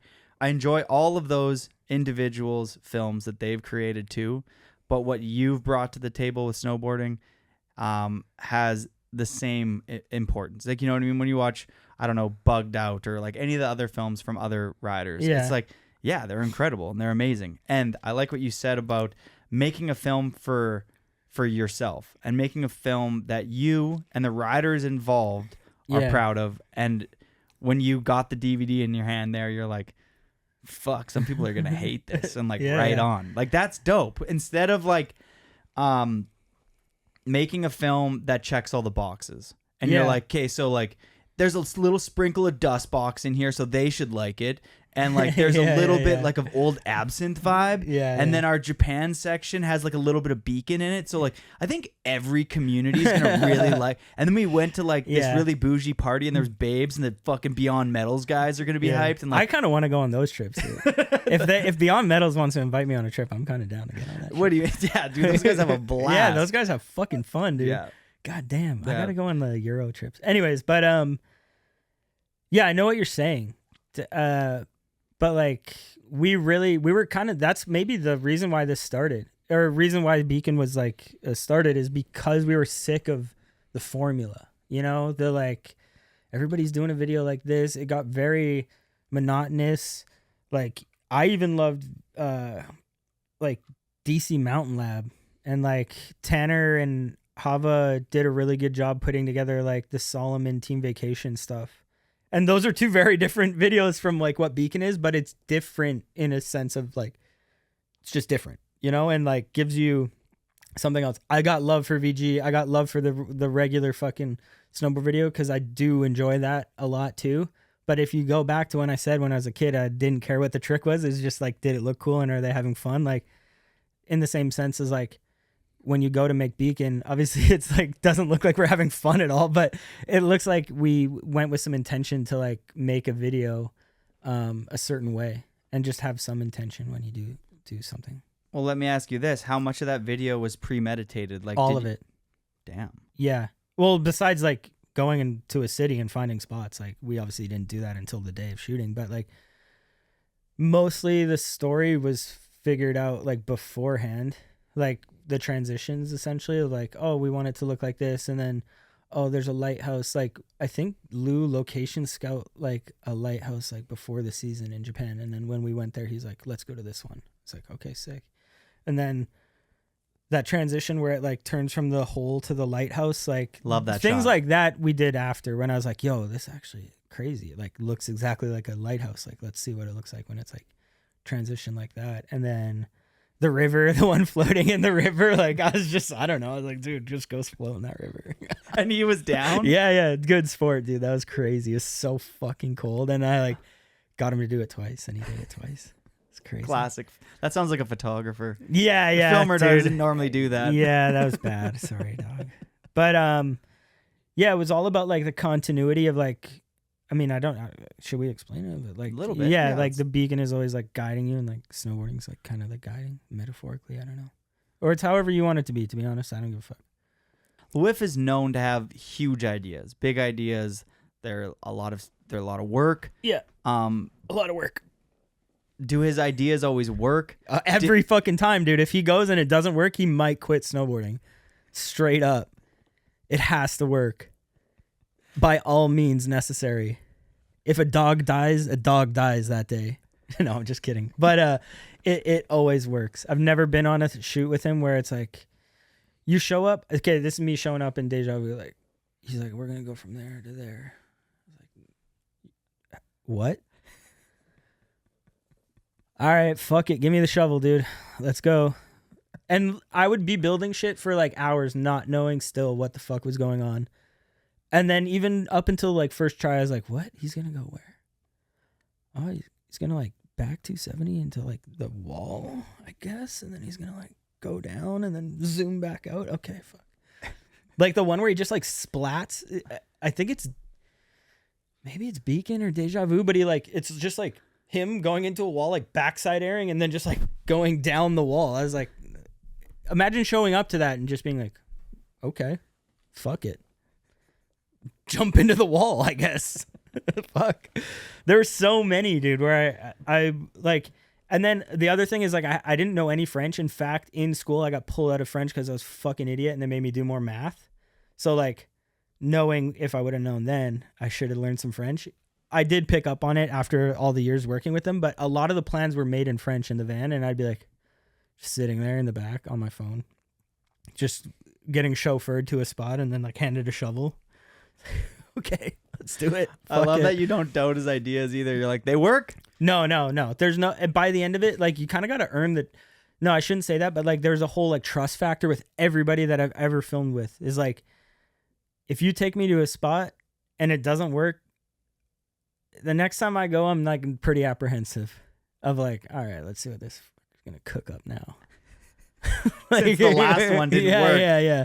Like, okay. Who has like, the worst batting average like that you bunting? filmed? Essentially, it's just like bunting. I don't think I've ever worked with anybody that's like a bunter. To be honest, everybody. Yo, the other thing is like once your career evolves to a certain point, you kind of just choose who you get to work with. You're not like thrown on the trip with like the homie you're not really like close with, you know?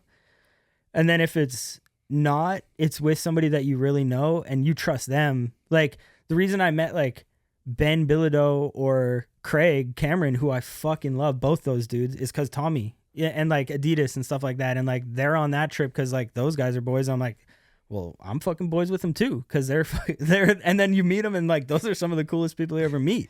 So it's like, I think there's certain people that attract certain people, and they're all working together anyway, so it doesn't matter, you know. You don't get far in the industry just not being cool to work with, I think. Do you think it's important to film with the homies? You know, the old videos that we grew up on, you have like your Mac Dogs or whatever standard Absinthe. It was just a bunch of riders placed in a video because of sponsorships, and they're trying to check all the boxes. Do you think it's better to create a video with a group of homies, or do you think it's beneficial to create a video with a bunch of people that, you know, don't know each other but are all the most talented? Now looking at it, no. I mean, like, who knows what was happening behind the scenes at Forum or MacDog or whatever, but they seem like they're all friends, you know, which was like what you were trying to sell, that energy, friendship, camaraderie. Like you want to feel part of that vibe. I mean, now if you were to like throw me on a trip with like 5 people I don't know, I'd be like, I don't know. When's the flight home? Like, Definitely keeping this burrito receipt. Yeah. Like, I just picture like, dude, showing up and then like Boxes of Cadbury eggs. and then just all of a sudden they're bunting on clips or like saying they're gonna do something and then not do it. I'm trying to think if I know any bunters. No. Like I don't. Everybody that's like. There's people that show up and they're like, yo, I'm gonna front to this, like gap rail, and you're like, no, you're not. You're gonna just fucking board slide it. And then there's somebody like Will Levine who's like, oh, he was so gnarly, dude. He's insane. Will Levine was fucking. That whole crew was buck. Dude, You filmed with so many of the greats. I'm very, very fucking fortunate to do that, dude. You got to understand that the only reason I went as far as I did is because I got to film with those people, straight up. Like, and it's like I said, the history, my whole history of like how it all happened, like where you get to be is like, it wasn't meticulous by me. Like I wasn't like, oh, I got to go film with this person. I got to go film with that person. Is like, because once you start to think about the path, it gets crazy. The path is always there. This is some Huberman Lab shit. Your path is always there, but you got to not notice it. Like I don't know. Like to this day, Harrison Gordon got the best quote of all time. It's just smoking weed with the right people. And I don't smoke weed, but like metaphorically, you know, just like who you hang out with, and like be smart about, not smart because like everybody is cool. Everybody, like nobody's above nobody in this world. Like straight up. Like, but there's certain people that we're attracted to that like will not help you, but like you're all going together. I hate when people like use people for certain things, and when things are like super transactional and like, oh, I'm gonna go hang out with this person because like they know that person, and I'm gonna go meet that person, and like I got a good bullshit radar, so like I see that happening, and then like I'm automatically not fucking with that person. Very influencer approach. Yeah, I kind of see it a little too much, and I'm like, nah, like a little too many handshakes, you know? Yeah, totally. Like, and that's kind of bad, but yeah, if you don't like put yourself out there like that, I guess you can't really like say it. I'm kind of being Well, kind of, but I think that like at the end of the day, you get a group of homies together. If I had money. I was in the position, let's say I'm the Vans team manager for whatever reason. Yeah. And who am I going to put on Vans? Of course, I'm going to be looking at who has good style, good approach, all of those things. So important. But if I have one homie that I've hung out with before that's, super good at snowboarding, then you have the secondary pick who's super good at snowboarding too. But one of them I've hung out with before, and we said a couple jokes, and we get along, and I've hung out with him for a couple days, and I know we can kick it. It's like, I'm sorry, I'm picking that guy, because eventually, like, you don't want it to be transactional. You want to be hanging out with people that you can hang out with, because life is short, and who doesn't want to just kick it with some homies and make a project with a group of friends that's fun. And then it gets back to the authenticity thing too. Yeah. Like that feels authentic, right? You're gonna put it if you're gonna put the team together, you gotta make sure they're all hanging, And then that gets back to the like Mac Dog thing. Like, do you think that they were all friends? I don't know.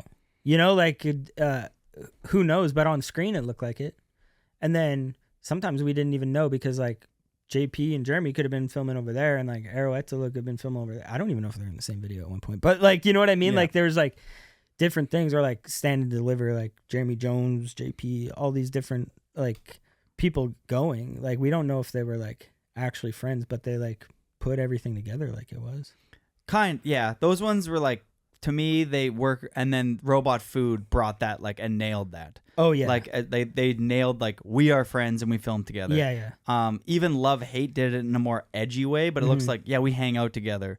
Like there's that one shot of Cooley at the beginning and he's hammered, and you can see the homies like in the background, and you're like, oh, they go out for drinks after together. They're hanging together. Yeah, like they're doing stupid shit together. Yeah. They're and that's one thing that I think like is so evident in a film is like, are you guys all cruising around in a van, hanging out, and like fucking kicking it? Yeah, you know what I mean. And most it of the looks time, dope when it's like that. Yeah, and less of like I don't know.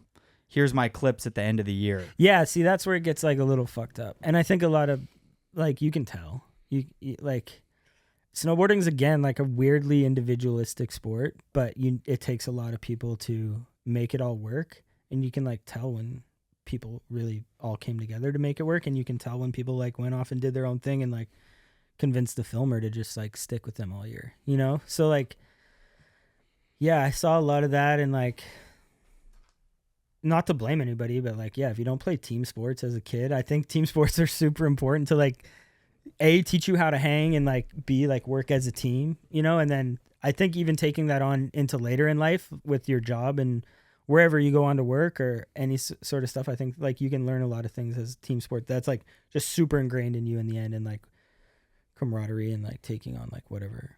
Yeah, you learn how to read the room, but you also like learn how to like speak up when you should like voice your opinion. Yeah. There's a lot to be learned. But fuck, what were we talking about? I don't know. I want to know your favorite clip that you filmed of LeWiff and Beacon. Come on, Beacon, you have to have a favorite. I don't remember any clips, bro. They're all the fucking same. Okay. They're all awesome. Is it the backside wall ride? You tell me, and I'll maybe remember it. The backside wall ride. The cab over 270 on the kink was like a standout for me at the time. Like in Russia? I don't know, white kink. I thought it was in Japan in Beacon.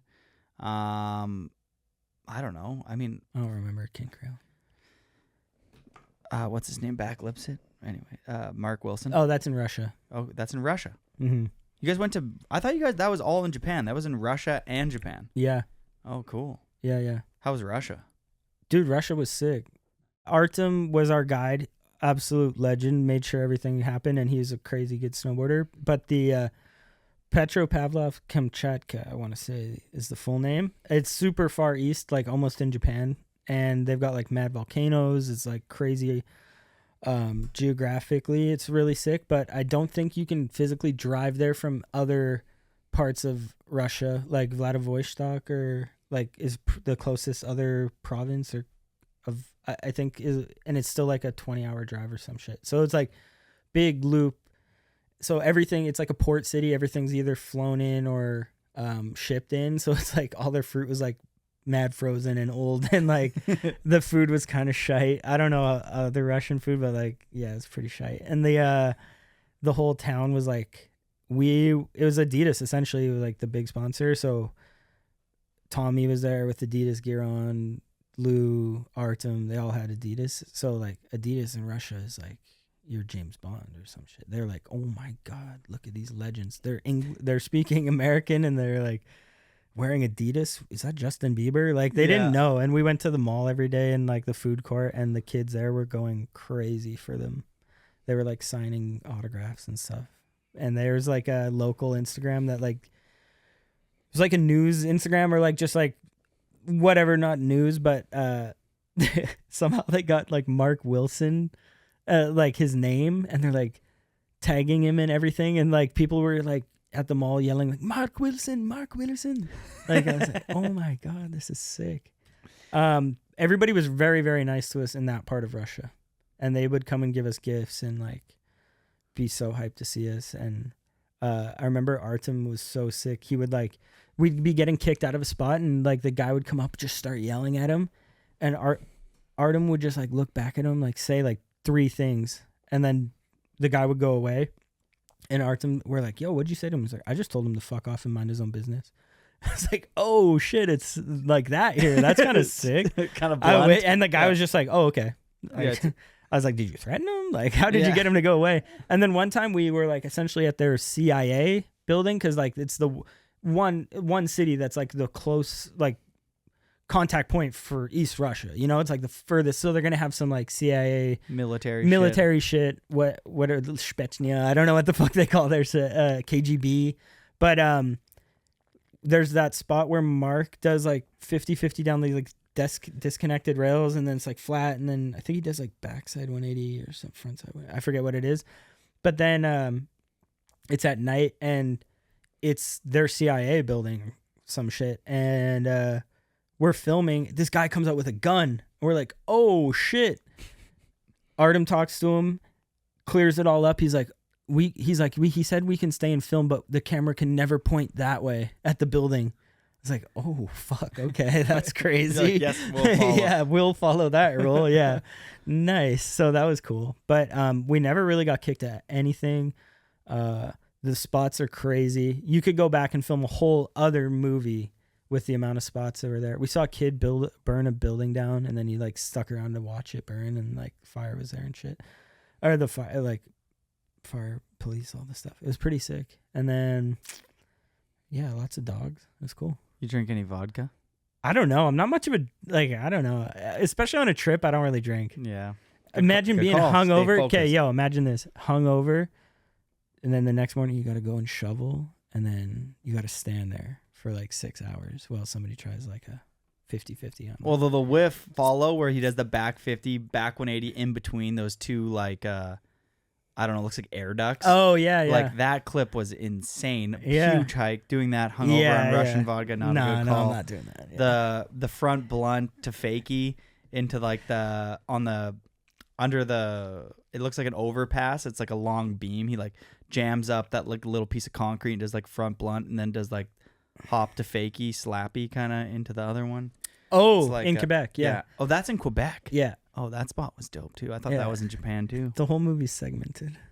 You can do some in Quebec. Like if you go and rewatch it, it's all like Quebec, Japan, Russia. Whatever. I can't read. I can't read. No, it's all. It has nothing to do with reading. Yeah. All right. Here's a couple random bullet point questions. Oh, fuck. Okay. Who battles the hardest for a trick? Are you asking who sucks the most? No, just who's willing to battle. Fuck. You know, take some slams, get back up, and get the clip. Who have I seen just eat shit? I've never really filmed with him, but probably like Jacob Krugmeyer or something. Like Shout out to Krugs. Yeah, like I seen him fucking slam, dude. Dude, somebody get that guy a goggle sponsor. Yeah. Gnarliest border. Gnarliest, like hairiest. You probably wouldn't believe it, but it's it's probably Arthur just doing like the most insane shit. Best at landing in POW.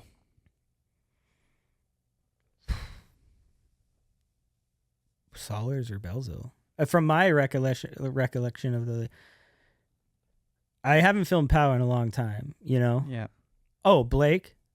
Oh yeah, Blake like doesn't fall anymore. I don't think he falls anymore. What was that? Plum? What was the North Face movie you guys worked on? Oh, Plum? yeah. No, that's a good question. I forget the name of it too. What was it called? Blue? Bleach? But No. it was one word. Yeah. It's like that North Face project. Yeah. That was a big start for Blake's career too. I mean, he's gone Well, a long way before since- that too, but we But- didn't even talk about the second half of the career. We only talked about the first half. I would say first half is up until Beacon, and then second half is Vacation. Yeah, we haven't got into super glue. Bro, and stuff like if that. you're still listening, thank you so much. This is fucking long, dude. we're what 2 time? hours. Okay, last one out the door. Oh, that's fucking Dan and Moles, bro. Every single fucking time. Got love for him though. Who's the funniest? Tommy. Tommy? I haven't hung out with Tommy that much. Absolutely Tommy. Or like if Tommy, Colton, Derek Lever, Craig Cameron, Ben, those trips were the hands down funniest fucking trips I've ever been on. Like straight, like it's nonstop. It's crazy. I'm a huge fan of that crew. Yeah. Who's the best partier? Tommy. Who's the worst? Tommy. First try, Lord. First try, Lord, is crazy one. Jed. Easy. Like super glue was crazy. Jed would go like make a spot. We'd like film for 5 minutes and he's like, yeah, I'm good. Got it. As a filmer, you must be like, sweet, we can go for lunch now? Yeah, Like, this yeah. is Those dope. trips were sick. Like, I'll explain. We finish your fire off questions. I only got one more. Best at finding new spots. Lou. Always. I was gonna ask if there's anybody that's bad at finding spots that like has big ideas that don't work, but you said you haven't really worked I got with those no people. bunters. Yeah. You got no bunters. Yeah. Only works with the best. Yeah. No, Let's go super glue. yeah. So, well, after Beacon, we did like a lot of Adidas and Vans and North Face, a lot of those other movies that were like, okay, so I'm going to say this. I love everybody from Deja Vu, and those were some of the craziest and best years of my life. And like, they taught me so much about my work ethic and like what it takes and like all this shit. I went on a trip with fucking Vans after. I was like, yo, what? Y'all been living like this? Crazy, bro. Like, we're getting out of the fucking Airbnb at 10 a.m. If you were on a Deja Vu trip, if you wasted an ounce of daylight, it was a failed day. Like, if you weren't out of the fucking crib at 8 a.m., crack of dawn, like, already had breakfast, if you weren't shoveling by 8 a.m., you're way behind schedule. With Vans, I like went on the first couple trips, and especially since they were backcountry trips, it was like Danimals, Blake, Taxwood. I think we went to Japan, and Dan would be like, we'd wake up. I love Dan. I'm not talking shit on Dan. But we would wake up and like in the big tatami room in fucking Japan, and Dan's just like strumming the guitar after we've already all come up for breakfast. He's just waking up and he's like fucking around on the guitar, and we're like, dude, we're going to the resort. And then we would go to the resort, like ride for like a couple hours, and then like, okay, but here's the thing. Here's the biggest difference. Where Deja Vu had the work ethic, these guys, it was so natural. So like Danimals could go and just strum the guitar for 2 hours, and then he goes up and he like shows up at the top of a thing. Actually, no, I shouldn't say Danimals. I should say like Blake, because Danimals on his first trips wasn't landing in the POW very much. Which is fine, because like you don't expect him to. But like, so yeah, you go and you're like Blake, and you're like, okay, yeah, that was just one try. Fuck, that was easy. We got like 5 shots in like an hour, and we just like built like pat downs, and you're like, sick, this is awesome.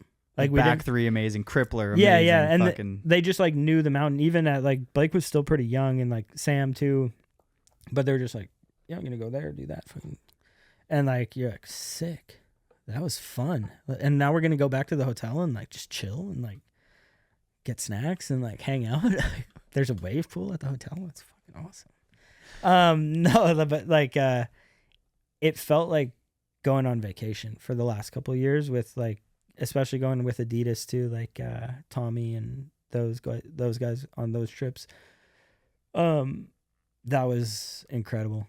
Like super fun as well. 2 very different lifestyles. Like Deja Vu was gratifying for one reason, and then like once I started going on these other trips, I was like, yo, this is what I signed up for. Who balled harder, Adidas or Vans or Nike? Bald? Yeah. Oh no, I don't think there was still any balling. We still weren't on the balling teams. Oh. You know what I mean? Like we missed balling era. Unfortunately, I think we just like missed it Just missed it. by like 10 years. I think. No, but 10 years. But like I think the last era of like balling was like Nike 2012, Yeah. Like, and then Adidas. You know, they had the money, they were paying people pretty well, but I think even on the trips it was still like, hey, yeah, maybe not the like nice hotel, you know, just Yeah. like get the Airbnb. maybe and just the 2.5 star. yeah, Yeah. we were still It's doing nice like enough. Airbnb. We were still doing like, it wasn't like the limitless budgets like I think there were before. I think we still had a good run. I'm not saying that there wasn't any money, but like I was grateful for everything that we had, and it was enough to do what we wanted to do. We weren't living like a crazy lifestyle. Like it was still sharing rooms and shit. Like I was still slept in board bags up until I was like 30 years old, you know? Like it's not glamorous anymore, or it wasn't glamorous. I'm sure it's not glamorous now, but you really got to love the shit.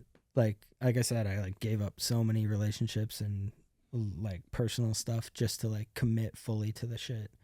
And I don't think you have to be willing to do that anymore, and you can do it however you want to do it. But yeah, fucking sleeping in board bag. I remember we were in France. I had to sleep in a board bag. I was like, I'm 30 years old. This is fucked up, bro. I love the 30-year-old. Once you hit 30 and you're Yeah. professional snowboarding, I swear the last 6 years I've been riding, I'll occasionally be like, you're 34, dude. Like, they'll be like, you know, something like, do you want to pay extra so you have your own bedroom? I'm like, yeah, oh yeah. I'm like, yeah, I'm 35. Like, I can't sleep on the floor anymore. Yeah. Like, those days are done. Yeah. Like, I do need to, like, get home, drink some water, stretch, have a good sleep if I'm going to, like, ride. Well, I don't know. Some days, you know, you go out and you just drink a bit. If it's a resort day in Japan the next day, you know what I mean? You Yeah. can feel the room, but, Yeah. you know, I don't know. No, this shit, like, Here's a question for you. Perfect size crew when filming in the backcountry and perfect size crew when filming in the streets. When is it too many riders? When is it too little? Or can it be too little? backcountry, I would say 3 riders and then Ben Balak is the perfect crew. No, I'm just kidding. But like, honestly, because I'm just thinking about like building the jump, and he's gonna like Make it make it proper. so perfect, and I'm gonna chill maybe. But he's I'd say three riders for backcountry is actually perfect. 2 and 1, like 2 goofy, 1 regular, or 2 regular, 1 goofy, or whatever, just so that they can like maybe do some more. The last time I ever did that was a long time ago though. Like the last time I like went and built a jump in Whistler, or like went and did that shit, like I don't think it's super productive, to be honest, from like a bigger picture sort of thing. Like it's nice to go and get the clip, but like in post Beacon, like I would go with Blake. We did one trip actually to Germany, just him and I. Super unsafe. I wouldn't recommend this, but we knew that we were going to there was a storm cycle for like 2 days. We had a 2-day window, and we just showed up Germany, rented a car, Autobahn at midnight, flat tire on the way there. I've never changed a flat, so the Autobahn was a perfect place to learn. Cars are zipping past, like stopping and being like, get the fuck off the road. Like I was like, yo, okay, I'm fucking trying, dude. And then we show up to that hotel and it's closed. It was like crazy trip, and we just in and out St. Anton. I don't know if people know about this place. It's pretty popular. It's like a classic. I think Jerome Tannen has like this photo of the like shelf essentially, and there's just like 100 jump spots. They're all like marked with X's, and we're just like, yeah, let's just go hit a couple jumps. And like it's still super productive if the goal is like, some people worked hard and some people work smart, you know, and we just worked like super smart. Like we're not going to spend 6 hours building this jump just to hit it once to get one clip. We're going to go find the most like quickest to A to B. Is like, I want to do a back 7. Here's a good spot to do a back 7. Like I'm going to go like find this like kind of build, but not crazy. And then like just make it super easy for everything. It was nice. I really like the work smarter, not harder vibes, especially now. It's just like, okay, the weather's rolling in. Let's try and squeak everybody out something rather than build all day, sit in the, like, it used to just be so like about just building the blocky jump. Yeah. Anywhere you went, even if it was Japan. Yeah, It was yeah. just like, where can we build a cheese wedge? And now Yeah, it's just yeah.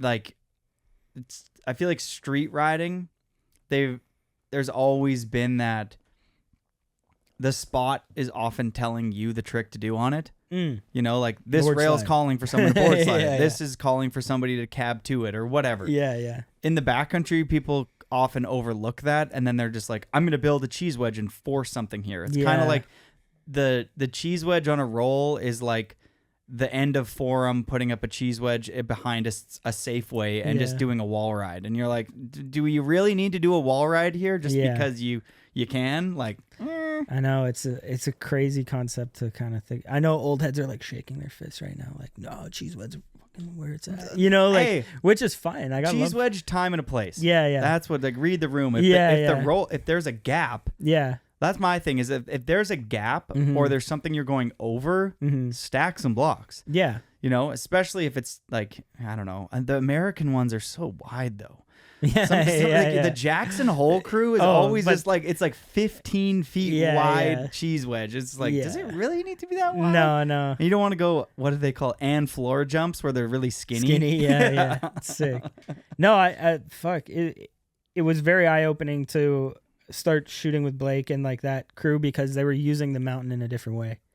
Like the Given movies, Wyatt Stasnos had filmed a part that was Mm-hmm. like more of like reading the room. He had some blocks, but it was a lot of like natty pillow riding and stuff like that. Yeah, The Jackson brothers have always incorporated like a lot of natty boarding while also hitting cheese wedge blocks. yeah, yeah. And I think Blake took that, the Freddie Kalbermatten drop that you said, the Nicholas Mueller, and kind of Mm-hmm. meshed that all together. I mean, he was influenced by the Rob and Mm-hmm. stuff like that. And Yeah, really crazy good influence. I mean, growing up in Jackson has got to make you like, you know, Yeah. you're ripping pow laps all day. Yeah, you got to be pretty good. I mean, I'm a huge fan of all of the riders that you've gotten to work with are my favorites. So it's like, yeah, whenever you film a project, I'm always like, I'm a huge fan of your work. I like the music.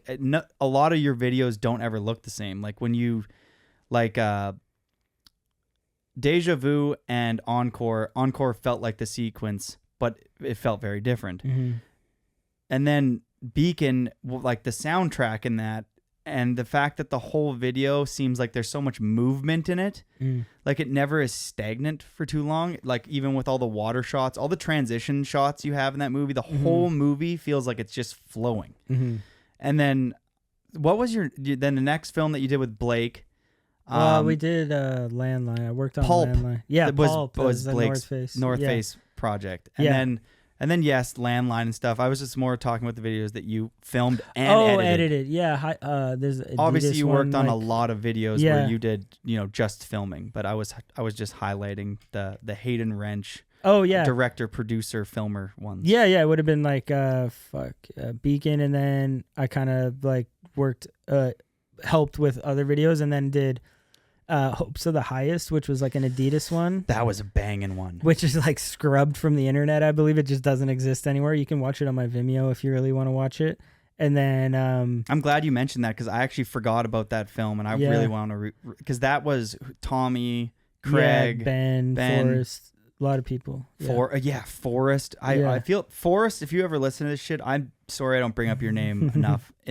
Because you bring like Jake, Jed, LeWitt, Yeah. Keegan. Those are my dogs. You know? But like Forrest is in that. Yeah. He's been doing it just as long. His parts are just his last part with Atlas that Colton Feldman. Oh yeah, put that together video was sick. So good. Yeah, that's crazy. That it is. There's so much value in people like Colton that I think is taken advantage of a lot by.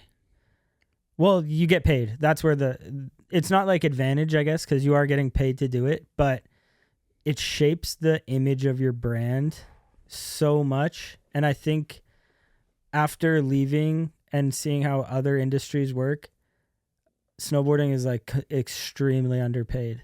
And I said there's some foreshadowing into like what else I want to say is like, okay, so imagine you commit your entire life to learning how to do this craft and you're fucking good at it and people want to buy things that you use. They want to feel like part of your energy, and like you put your life on the line every day and like go into the backcountry and you're fucking flipping upside down 100 feet through the air, you know, sort of thing. And the brand's like, yeah, like we want some of that. Like, how about we pay you like $300 a month yeah to ride for our goggle company. You know what I mean? Yeah. And it's like, damn, that's fucked up. You know, and like it's tough because like they don't got the money either. Like snowboarding is so small. Snowboarding is like really, really small. If you think of the percentage of the population of the world, like the market isn't big enough to like really sustain that. And then that's when it relies on people like Adidas, Nike, or Burton to be able to like help sustain it and like keep it healthy in a sense. But it's the trade-off isn't there. I don't think it's like super fair. And then finding out how much a company spends on their e-commerce shoot for fucking 5 days is more than a salary that they're giving to a filmer for an entire year to make the image of their entire brand so that stuff can fucking sell on e-coms.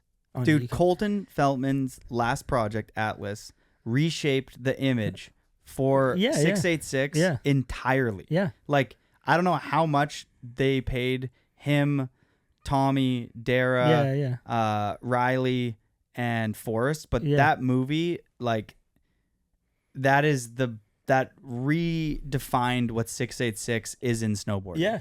Yeah, I think it's huge. And like huge. I like people like Jake Durham and stuff like that. And for like, Ride, yeah. For Ride, and like obviously it's more even leaning into like an art direction side. Seamus for K2. Yeah, yeah. And like I don't think they get the love that they should because I think there's so much more on it than just being a filmer. I think there's like so much more into it. And this isn't me like trying to like or like, you know, like I'm not trying to unionize the film the snowboard film game, but like because it's riders too. I don't think that they get valued in the way that they should, and I don't think that brands do a good job like building heroes like they used to. And it's unfortunate.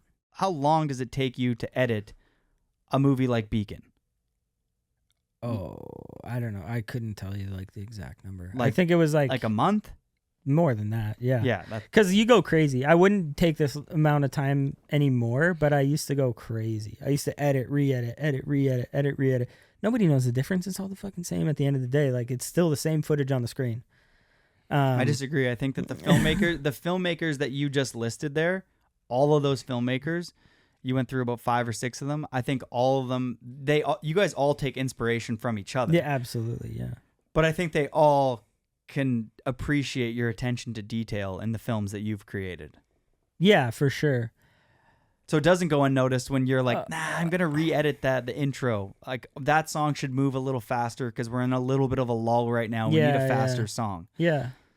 I wish I had more time every time. Obviously, it's always down to the wire, but I think the best way for me to do it is to edit right at the end of the season. Okay, the best way I learned was while you're shooting, if you're shooting digital, take all your footage and organize it and start editing while you're on the road or like in the trip or whatever. See how that feels. Get home, take like a month break, and then go back and look at it. Because if it doesn't feel good, sometimes I feel like you get lost in the edit and you're like just doing it because. And then if it feels good when you watch it a second time, you know you're kind of on the right path. I wish there was always more time where you could like stop. Okay, I'll check it out now and then like see in a month if it's good. Because if it's not good in a month, it's not good ever. All right, here, let me ask you an open-ended question. What is snowboarding missing right now? I don't think it's missing anything. I don't know. I think it's pretty good. Like, I just wish that it had the same, and this is super subjective just to me, but I wish it had the same feeling that it did before. I think it went down, and this is maybe because of progression, and then this is maybe because of skate influence, but I think videos started to look the same, and everything started to look the same, and that's why, like, it's not my type of snowboarding, but, like, I like the Helgesons, you know? Like, I like Beyond Metals, I like different things, and, like, that's not my type of snowboarding. Like, I don't, but I have an appreciation for, like, everybody wants to feel like that nostalgic feeling. And then you don't know this, but for a kid right now, they don't have a nostalgic feeling for it. It is what it is. So how can we give that same sort of feeling so that when they watch our videos in 10 years, they're like, yo, I remember that. That puts me in that certain type of place, and like the music and the tone and the vibe. And I don't know if we have that anymore. So like that's why Beacon was such an important thing for us, was to like have something special that wasn't just like going through the paces and making a snowboard movie. Because don't get me wrong, the snowboard movies are sick, like new spots, style, creativity, like all this different stuff. But I just don't know if it's there, the spark. And that, again, super subjective because it's just coming from me and that's how I feel about it. But I'm not asking for much, you know. I'm just saying like do something weird, do something different. Like I don't know. I feel like it's there. Like you watch like Jerome Tannen's movie, like Eternal Snowboarding Sunshine. What is it? Eternal something. I know what you're talking about. You know what I mean? And it's like that movie, it's really cool. And it's like it's not even about the act of snowboarding. It's like more about behind the scenes and like the life and like what it takes. And like I'm older now for sure, and like that's super interesting to me. But like you also have to know what people want too. And if it is what people want, it's just see new snowboarding, new clips, new tricks, new clothes, people wearing different shit. That's cool too. I don't know. I don't think that's why I said I don't think it's missing anything. I think it's on its path, you know? I think it's figuring itself out. It's tough to make something fresh. When we were kids, there was a limited amount of skate, snowboard videos even made at that point. Yeah. Where now there's so many movies. So the library of action sports films is so big. Mm-hmm. And not only they're all on display on YouTube, but at the same time, you're watching people make reels, which are short movies. Mm-hmm. You're bombarded with so many films from so many different angles, from so many different creatives, where you feel like you've seen everything, where it is really hard to make something stand out and feel different, and to make something timeless, to make something where you'll watch it again. Like Atlas is one of the Atlas is one of the select few videos I've rewatched multiple times. Mm-hmm. And that's because it's similar to like a Beacon. There's only so many videos, and they don't happen every year, where I feel like I'm going to watch this again. Yeah, yeah. I mean, Brown Cinema I really liked. It was long, and I definitely felt like I would have liked it to be a bit shorter, just because for me, 45, 50 minutes for a video to set aside that whole time in my life right now is tough. I've done it. I've probably watched the video 5 times, let's say. Yeah. But like, I don't know. It's a little bit long for me. Yeah. But I get No, I get why he wouldn't have wanted to cut everything. I was talking to him about the film. He was like, oh yeah, but I like. You got to all get that him shit. on here. Get Brock on here. I would love to. I don't know if he's ever going to come to Whistler. I've been Hell doing it. yeah, they came up last year. Yeah, true. Actually, they were in town. I'd love to hear one with him. Yeah, he's wicked. He's worked on a bunch of amazing films, from the start of Bozrec to where he is now. And he's probably got some stories. I actually did a little when I went and did my bomb hole down with Grenier. Me, him, and Brock went up to Chris's place and spent the night. Yeah, the Freedom Frontier, and spent the night looking at the stars and talking about life and shit like that.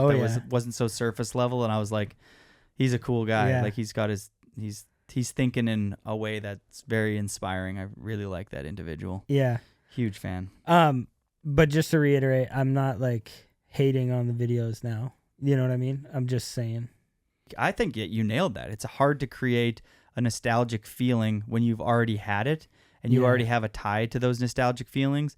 But I like that you put you're like, the youth of today don't have that nostalgic feeling. So for them, Knights of the Brown Table could be that. Atlas could be that. Yeah. But because we know all kids are getting bombarded with videos and they're on their phones and they're watching reels all the time, it's like most likely even the hyper core community of snowboarding, which is so very small, don't watch videos like True Life that you mentioned, or Love Hate, or After Bang.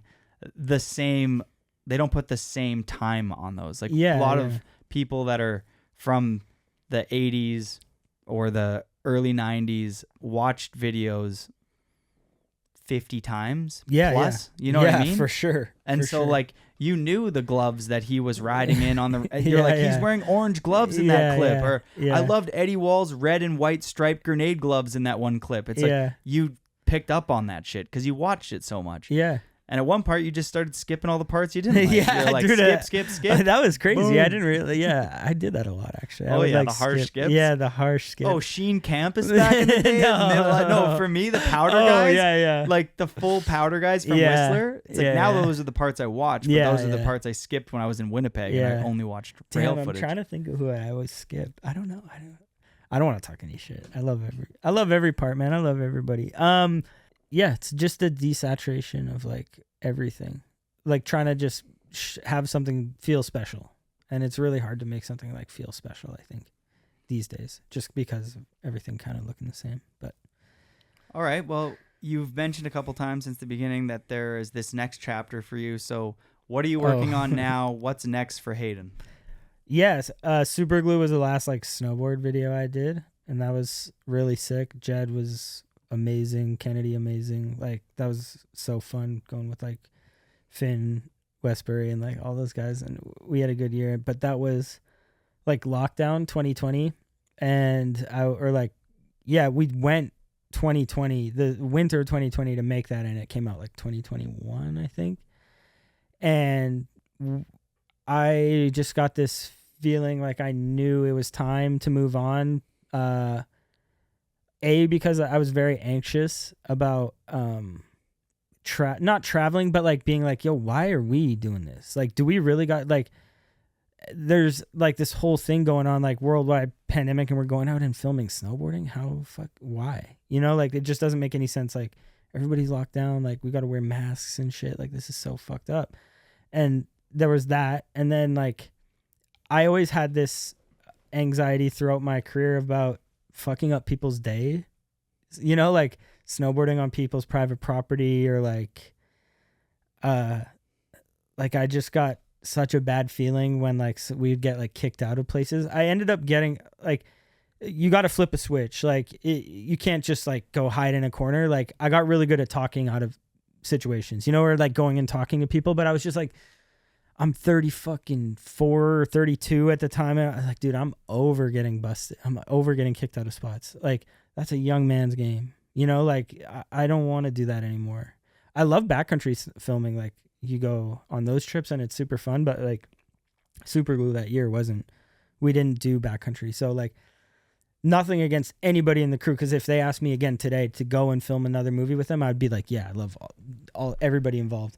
But, like, I had this crazy anxiety, I guess, where I was like, fuck, man, I'm 34 years old and I'm fucking around in the playground. Like, yeah, I gotta start doing something else. No, but, and like, I love the honesty. But yeah, and if I knew the second I felt that, I was like, I can't keep doing it while there's other people that deserve to be doing it more than me. And like that really care and have that passion. And I still have the passion for it. Like I would love to go and make another snowboard movie. I love snowboarding, and I love doing the like act of like going out and filming, finding spots, hanging out, being in the van, fucking Airbnb, hang out. Like that I miss so much, you know? Cause like now I work like 9 to 5 in an office. It's crazy. It's fun. It's like a totally different experience, but you don't realize how valuable that shit is until like you're out of it. And like I definitely miss it for sure. Like yeah, but what was I gonna say? Yeah, it was cool. It was a good transition to be where I am. So yeah, I'll start like, even during Super Glue I started working in more like commercial film, I guess, like doing any sort of set work. And they don't tell you this like while you're filming snowboarding, but like you don't know shit. Like you know how to like use the camera, and that's about it. Like they don't tell you about lighting, they don't tell you about like grip, all these different things, and like how an actual film set works. You like, maybe this was just subjective to me, but like as a kid growing up, you didn't know behind the scenes of how a film's made.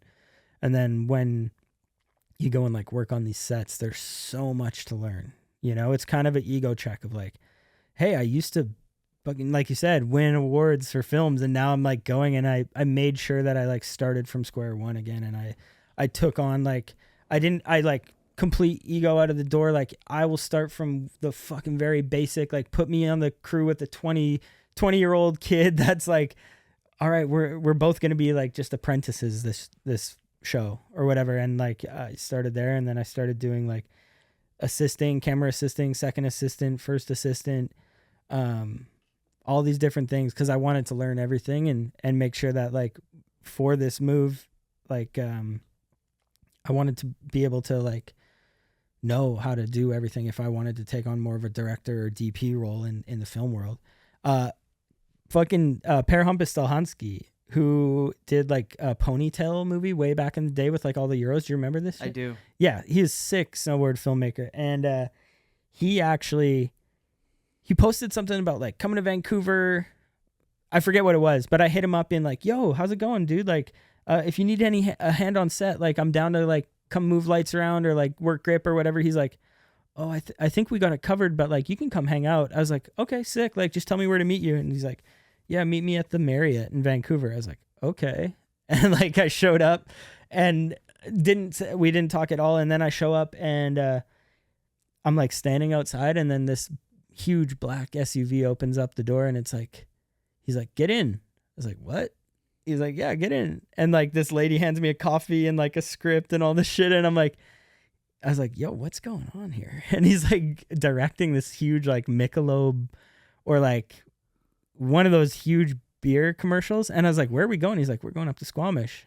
And like, he's got this like really super talented DP in the SUV with us. And I was like, yo, what the fuck? There's a driver. There's like an assistant. I was like, what is this? So we like show up in Squamish, and there's like a 100-person circus, like multiple food trucks, like all these big grip equipment, like the 20x20 big, like, I don't know if you're familiar with film sets, but like 20x20, like negative fill and all this stuff. And I'm like, yo, what the fuck? And he's like, yeah, you're just going to shadow me for the day. And I learned like a ton of stuff just from like being on that as well, of like understanding how that all works. And like, he sent me like pitch decks to like be like, hey, this is, if you're to pitch a company, like this is what it should look like. And then like, don't worry, they're going to fuck it up, and it's going to look a lot different when you get to like the final output. Cause like there's so many layers to like how this stuff all works. So yeah, I don't know. I don't know how deep you want to dive into that. Did that like when you got in the black SUV, yeah, and you're hanging out with him, yeah, and you're kind of seeing this new world outside of snowboarding, did that like, were you burnt out on snowboarding, and did that reignite a spark? Or oh yeah, I was never like, and I don't want to say I'm burnt out on snowboarding, because like I get what you're saying. Yeah, though. like I feel like every like you go on a couple of trips where you're hiking too much, and you're just, the food's kind of shitty, and you just get fucking burnt out a bit. You wake up, you and don't you're 30 not like and snowboarding and want to keep making snowboard films. Yeah, you love it, but like that doesn't mean that you can't like go into this new thing, get reignited, and fall in love with a different aspect of filmmaking. Yeah, and absolutely. And like there was a ton of transferable skills. It's just not all of them. Yeah, or like that was the hard part, accepting like, yo, I want to be like, somebody asked me when I first started, like the conscious effort to like switch over. My friend Dave Ehrenreich, who's like a huge inspiration and like mentor to like helping me get to where I am, you know, in that space. He's like, what do you want to be, a DP or director? I was like, first of all, what the fuck does that mean? And the second of all, you know, like, oh, okay, so there is one or the other. There's like a director is just director, and DP is like working with the camera and lighting department and stuff like that. Director is about like the people and like the story and all that type of stuff. So I was like, okay, there's like difference. That's crazy. Okay. And just like figuring out like, okay, oh, maybe I lean more towards like a DP because I know how to work the camera, right? But like directing, I have ideas for commercials. So it's like, where do I live? You know, like how do I make this all work? And then fortunately enough, that I might be getting the timeline mixed up.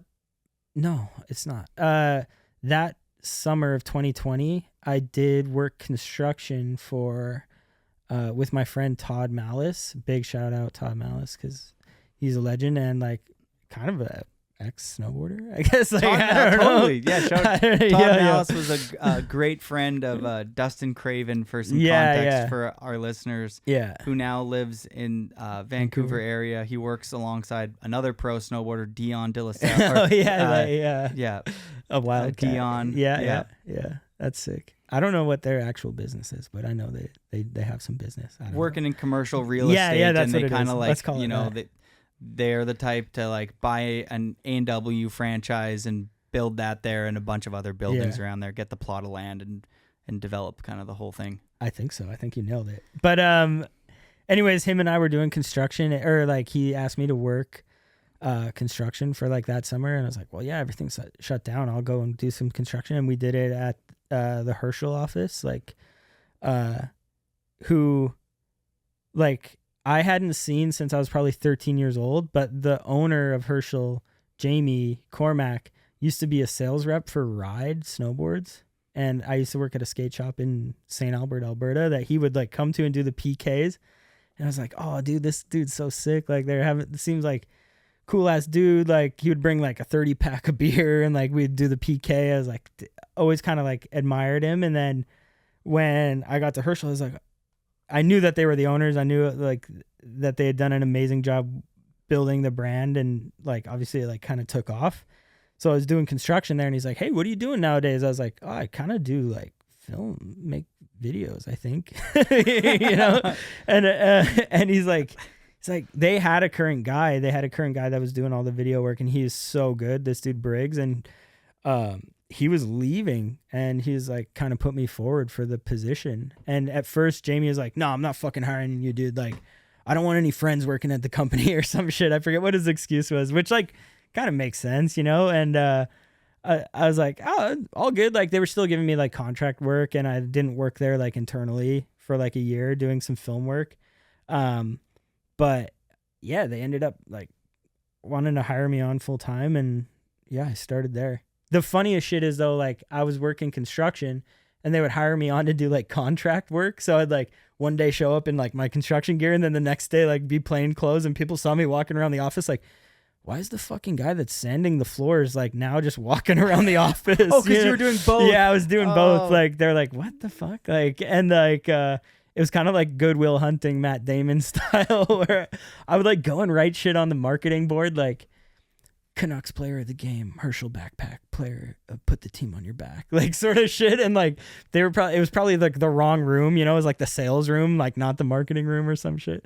But it was pretty funny. And the first time I got the job, my Instagram handle is Drone Pilot, and I thought it was the funniest name back in the day, because like I think the term pilot is something that you really have to earn, and like it was so funny that people were calling themselves drone pilots. Like a pilot goes to school for like so long and puts in so many hours, and it's like a prestigious title, but like people were calling themselves like drone pilots. Like, dude, shut up. Like, like, come on, you're playing with a toy, like fuck off. And then like, so I made my Instagram handle Drone Pilot. I've never flown a drone. And then unless like Pearly had one on a trip, and I was like fucking around with it. But, I get to working at Herschel, and then their producer is like, they're like, hey, we need a drone shot of the city. Can you get it for us? I was like, thinking in my head, I was like, why is she asking me? I was like, oh, fuck my Instagram handle. I was like, yeah, absolutely. I can get that for you guys. No problem. How much? Like, I'm going to outsource this. Yeah. And then instantly I'm like on the phone, like how to rent a drone in Vancouver. And then turns out they don't rent them because they just fall out of the sky.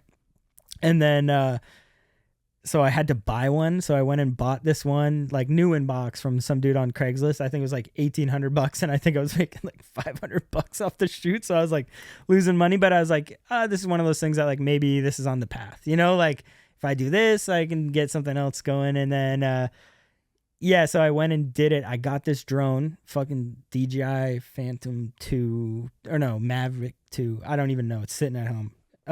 Haven't used it since this shoot. And, I went and got it. I bought it, and Dave Ehrenreich gave me this like SD card. I was like, okay, sick. SD card in, whatever. Go for the first day to go fly it. Fucking no fly zone. Can't fly it anywhere. I was like, they don't allow you to do it from your phone to like check in. Essentially, you got to like check in and like make sure it's okay that you can fly the shit. And then I was like, okay, I gotta go home, go to the computer. I'll do it the next day, but I'm on the deadline. Like they need the shot like the day after. So I go home, do it on the computer, go the next day, put it up in the air. No fly zone. What the fuck? And stupid me, I'm trying to do this in Cole Harbor where there's like a seaplane airport. So it's never going to let me fly it there. Go over across the bridge to Park Royal because they wanted shots of the bridge of Lionsgate Bridge. I'm like, fuck. Okay. So I'm sneaking around at Park Royal, like walking through the swamp around there. And I'm like, it's dewy. It's like October. And I've got this thing in this little bag and I like slip and throw the entire thing in the swamp. And I'm like, dude, am I cursed? Like, what the fuck is going on here? So go pull it out of the bag, like dry it out. Fucking, oh shit, it's going to fly. So flew it up, got some crazy shots on the bridge. It's mad fun. Like, it's like playing a video game. You're like looking like, oh fuck, dude, this is sick. So I'm like, okay, I get the shots, like everything. I can see it on my phone. I can see that the clips are saving. I'm like, awesome. Like, go home, plug that SD card in. It's lagging like crazy, like won't even play back. But like, you know, you're doomed when the bar is moving perfectly in time and then the clip is not, you know, like I'm like, what the fuck did I do? So I went and looked and like the SD card that I used or the micro SD card that I used was like not rated high enough to like play back the footage. So I ended up sending them the fucking cache from my phone, like super low res. And they're like, looks great. No questions asked. I was like, but like it was doomed from the beginning, or like I was like, I'm so cursed. Like there's no way I'm getting this job. I just like fucked up 3 times and like whatever, but I'm still there. I'm there still. That was like 2020. I think it's been like 4 years and it's been super fun. I learned a lot of different stuff and it's super cool. 2 things there. There's one thing for sure. Don't burn bridges because that ride rep ended up getting you like, you know what I mean? Like a long time ago. Yeah.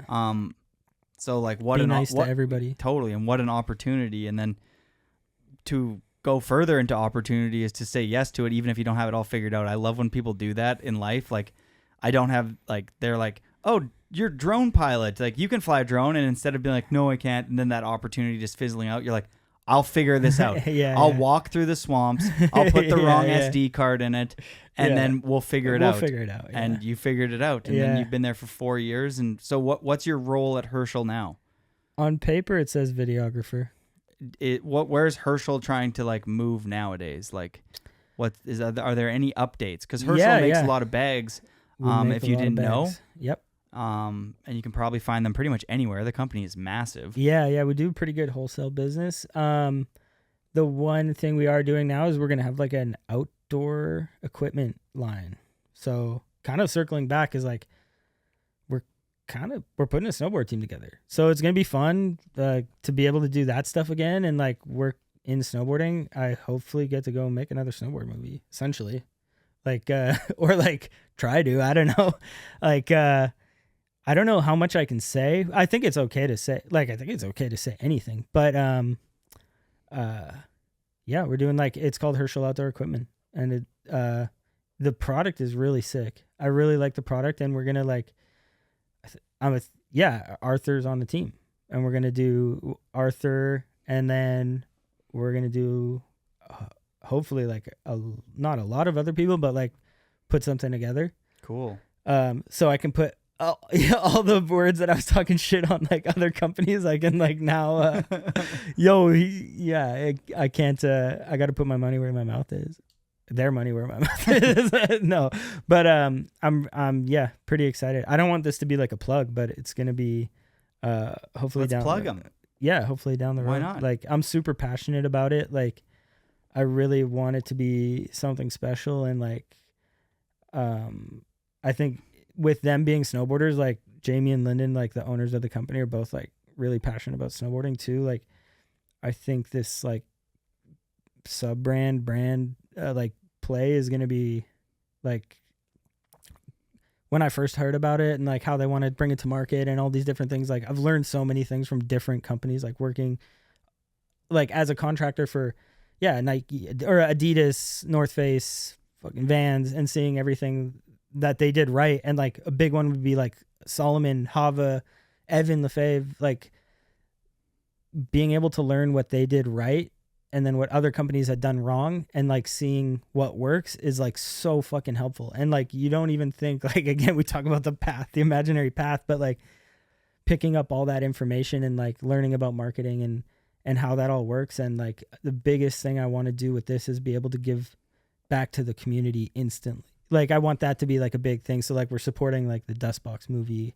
Like I've been in the position where they were, where it's like hard to get money, and like we don't have Rockstar money to give away. Like there's no denying that. But like if we can go and help these smaller companies, like not companies, but smaller independent films, like no matter what it is. And like I don't know how many other projects I can say that I want to support, but like yeah, they're out there, and like we've already talked. If you're listening and we already talked, like yeah, I want to help you as well. Like one big thing I want to do is like, yeah, maybe in Whistler, like even kids that went out and made a video this year, I don't even know who it would have been, but like let's just have a premiere. We'll put it on, you know, like let's rent out the theater, and like everybody that wants to show their movie or whatever, like let's just fucking do it. You know, I don't like, it could be a video you made in the park. I don't care. Let's hang out, fucking do it. Wicked. That's rad to hear that they're moving into snowboarding, and then they're very fortunate to have someone like you working alongside their brand to help steer the ship, especially if they're going to get into something like action sports and snowboarding. Yeah. Snowboarding might ripple effect into skateboarding and stuff, and you have such a tie between both communities, and hang out with a lot of people that are influential, you know, a lot of your closest friends. So my advice to you, Hayden, would be just maybe you're saying it on the podcast, but I would speak a little more highly of yourself, especially when it comes to filming and editing. I think I can speak for everybody here that the films that you've made over the years are some of the best snowboard films ever made. And yeah, maybe you were in the right place at the right time, but I think that everybody should realize that capitalizing on being at the right place at the right time is kind of the name of the game, you know? Yeah. If you have an opportunity in front of you to film the best snowboarder in the world, LeWiff, like you were saying, and like you said about like even making your parents proud, like showing up and put your best foot forward. And if you're going to take the job with LeWiff, make a beacon. Yeah. Like give it your all. Yeah. Re-edit it a couple times and put out the product that you said you were getting paid $4,000 a month, and you didn't even get paid to edit the fucking thing. It's like, and don't get me wrong, $4,000 a month is a lot of money. No, I know you're grateful for that, but I'm just saying, in like for that movie, hearing about that kind of wage is like that movie holds a lot more value than whatever you got paid for it, and it didn't go unnoticed. And now you're in a really creative new position, and hopefully Herschel is stoked to be working with you, because I think they're really lucky to have landed on someone like yourself. You definitely have a really good, you have good vision, you have good taste, and I think that you'll be able to help steer that ship proper. Yeah, I'm super excited about the future, and like getting hopefully back on snow and filming some shit. Like should be fun. I don't know. Right on, brother. Okay, we got 10 questions here presented by Skull Candy. Thanks to Drew and everybody there for supporting the show. You can grab a pair of their wireless earbuds. Yeah, thanks for supporting the show. And do I get some? Yeah, those are yours, brother. And that Scandinave bath pass over there, you can take actually. Too. Oh yeah. No, really? Yeah. Do I actually get the headphones too? Yeah. No. Yeah. Really? Yeah. That's fucking sick, dude. Little gift in my Yandees, huh? And I'm also gonna take you out for a nice dinner after this. Who knows where? Who knows? All right, best style. Currently and back in the day. Oh, do I gotta pick somebody that's like all-terrain vehicle, or do I gotta pick just somebody whose style you like in snowboarding now and back when you were a kid? You can't make me do that. Do you know how many people are gonna be like, this dude hates me if I don't pick him? Say a couple. Yo, I can't even say one first, because then it's gonna think I like Tommy, Jed, Lou, Jake, Keegan Valeka, Nick Baden.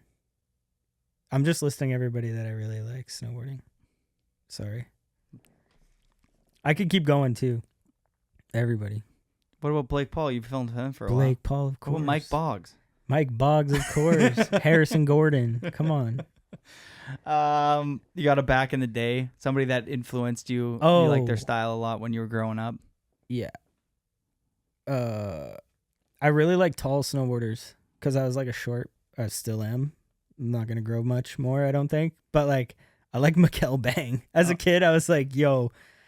And like, I'm going to mess up a few of the names, but like, Lost in Transition. That was one of my favorite movies. I mean, people probably hear that and they're like, yo, why that one? But like, I think it was like about the travel and like the cool, like, I don't know. I like European snowboarders. Yeah, me like too. David Benedict. Like back in the day, like Bobby Meeks. I know he's not European, but like Chris Engelsman. I don't know why, but I was like, yo, tall snowboarders are kind of sick. Travis Parker, like you know, like that was back in the day. And then love hate like Justin Hebel and like Cooley and shit, another tall snowboarder. I don't know. I like the tall snowboarder plug. Yeah. I like that you made sure that Chris Engelsman was in the mix. yeah I don't know why. Career highlight. Ooh, fuck. Oh man. Oh, I did my first backflip at like 28 in Japan. Nice. Yeah. Congrats. Thanks. Yeah. Is it on film? Yeah. I think who's got it? Somebody, Blake. It was like 2018, dude, or some shit. Like I think I did my first backflip. Yeah. That's a wicked career highlight. Yeah. Favorite place you've ever traveled?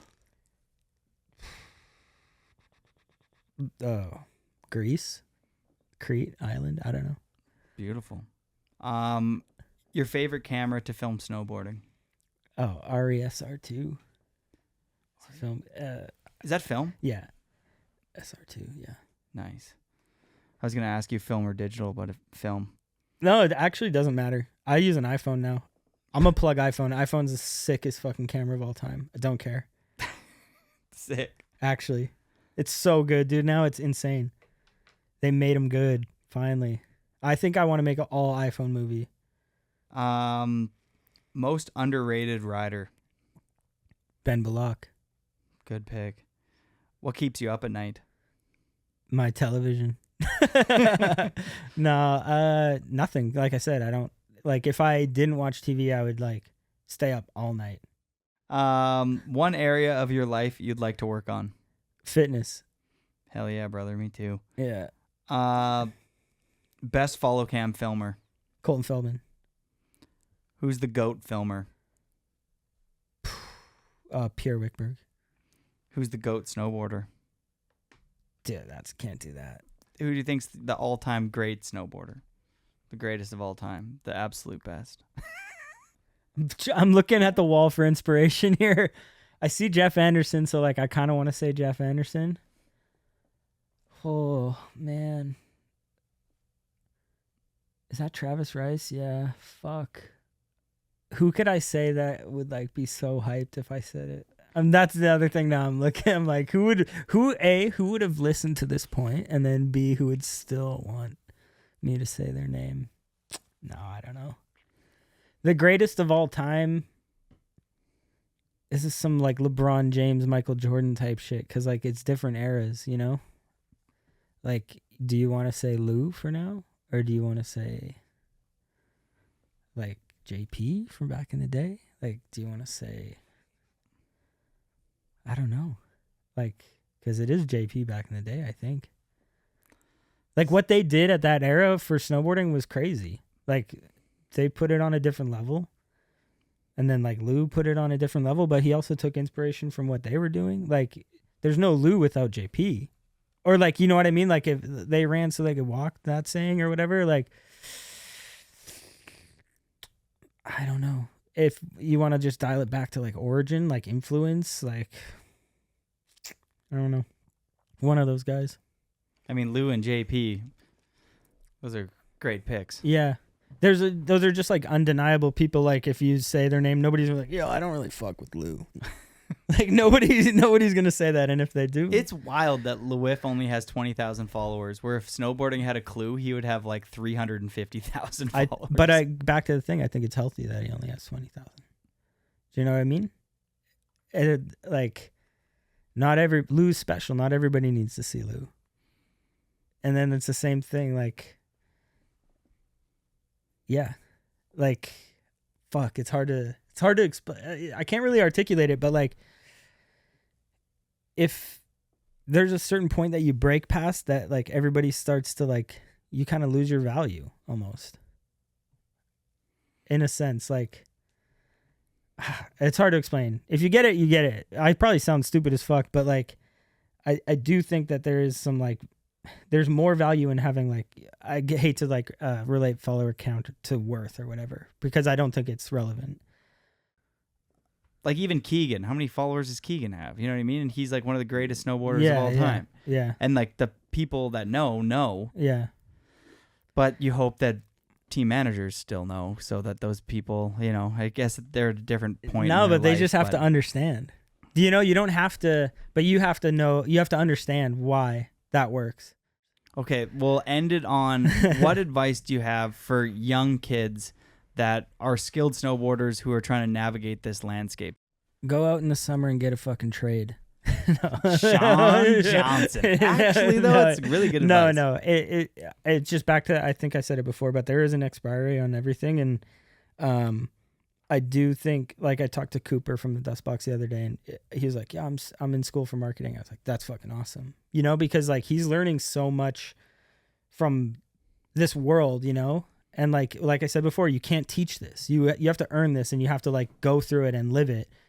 But like he's learning like the spreadsheet side of it too, and that's like a metaphor for like all the other stuff you learn in the school process. But if I'm not a snowboarder, right? So I don't know. I can't really speak You'll to that. You'll always be a snowboarder. No, I'm not a pro snowboarder. I don't know like the actual, like I can't really speak to that to like tell a kid to go like, hey, what to do. Like, But you worked with a lot of the biggest brands in snowboarding from everybody. Like I get what you're saying. And like, where do you create value now as an up and comer?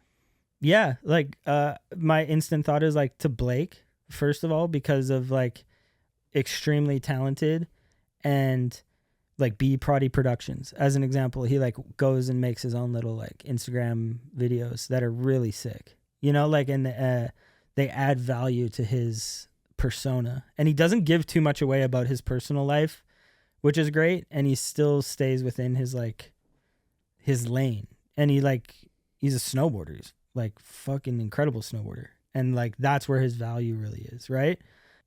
That's a good example. Dude, there's so many ways to do it. Like if you want to go do tutorial or tech tips or whatever, maybe that's the answer too. Like I don't know, I'll give one word of advice. There's the blending of those worlds.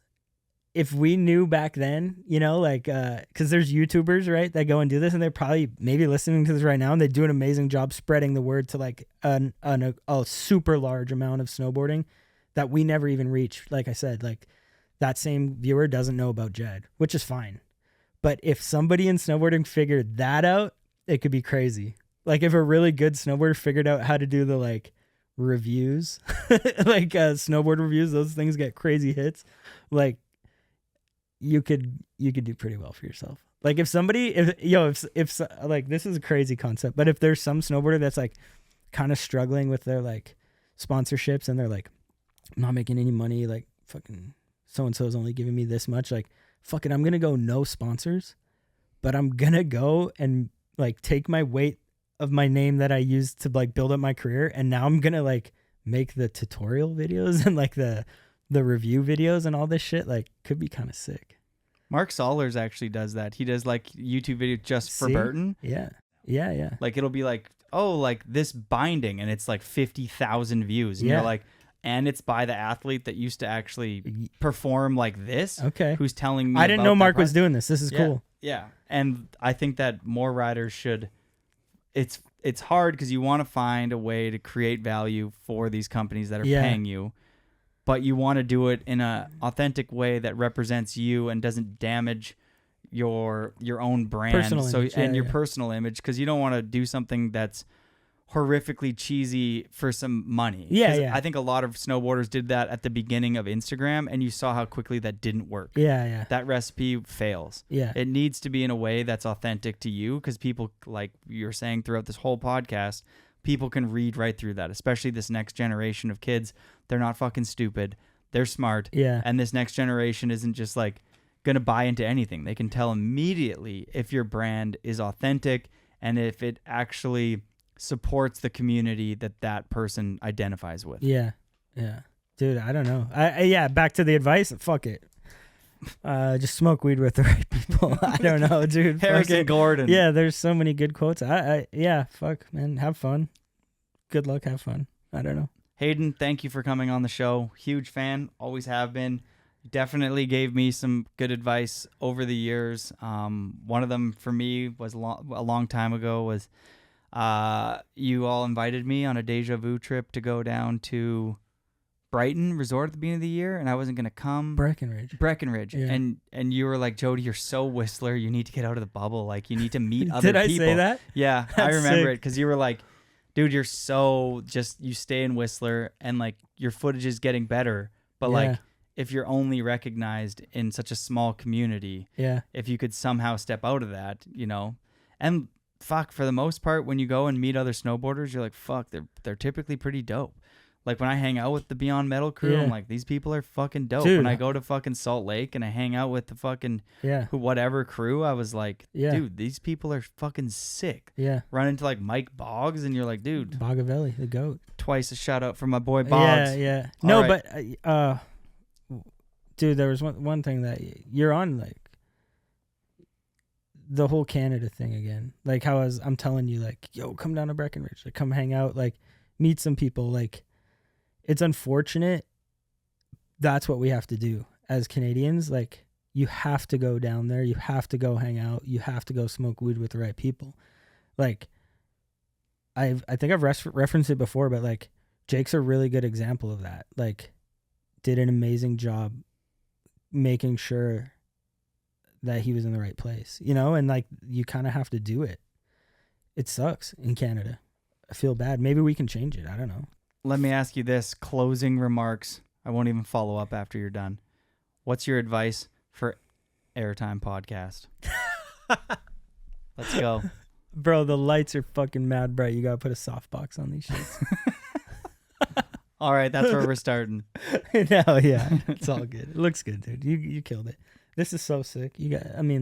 I was about to say you guys. It's just you, bro. But it's I don't got Silk D in the booth. yeah, no Silk D. Shout out Silk D. But this is fucking awesome and like it's so good for the community. And I didn't give you your flowers, but like I called Colton Feldman on the drive up here and I was like, bro, Jody's got some of the best style ever. I just don't know like why. And then we started talking about the Canada thing and I was like, dude, that sucks. Like, you know what I mean? Like, I like you straight up some of the best style I've ever seen in the air. Thank you. I really appreciate that, especially coming from you, one of my favorite filmers of all time. And I might delete that part, but no, you got to keep it, dude. Hell yeah. Thank you. Yeah, thanks for having me. Cheers, everybody. Take care. Be nice to each other. And fuck, I mean, a full circle moment here is it's all about relationships, people. Don't burn bridges. Peace. Peace.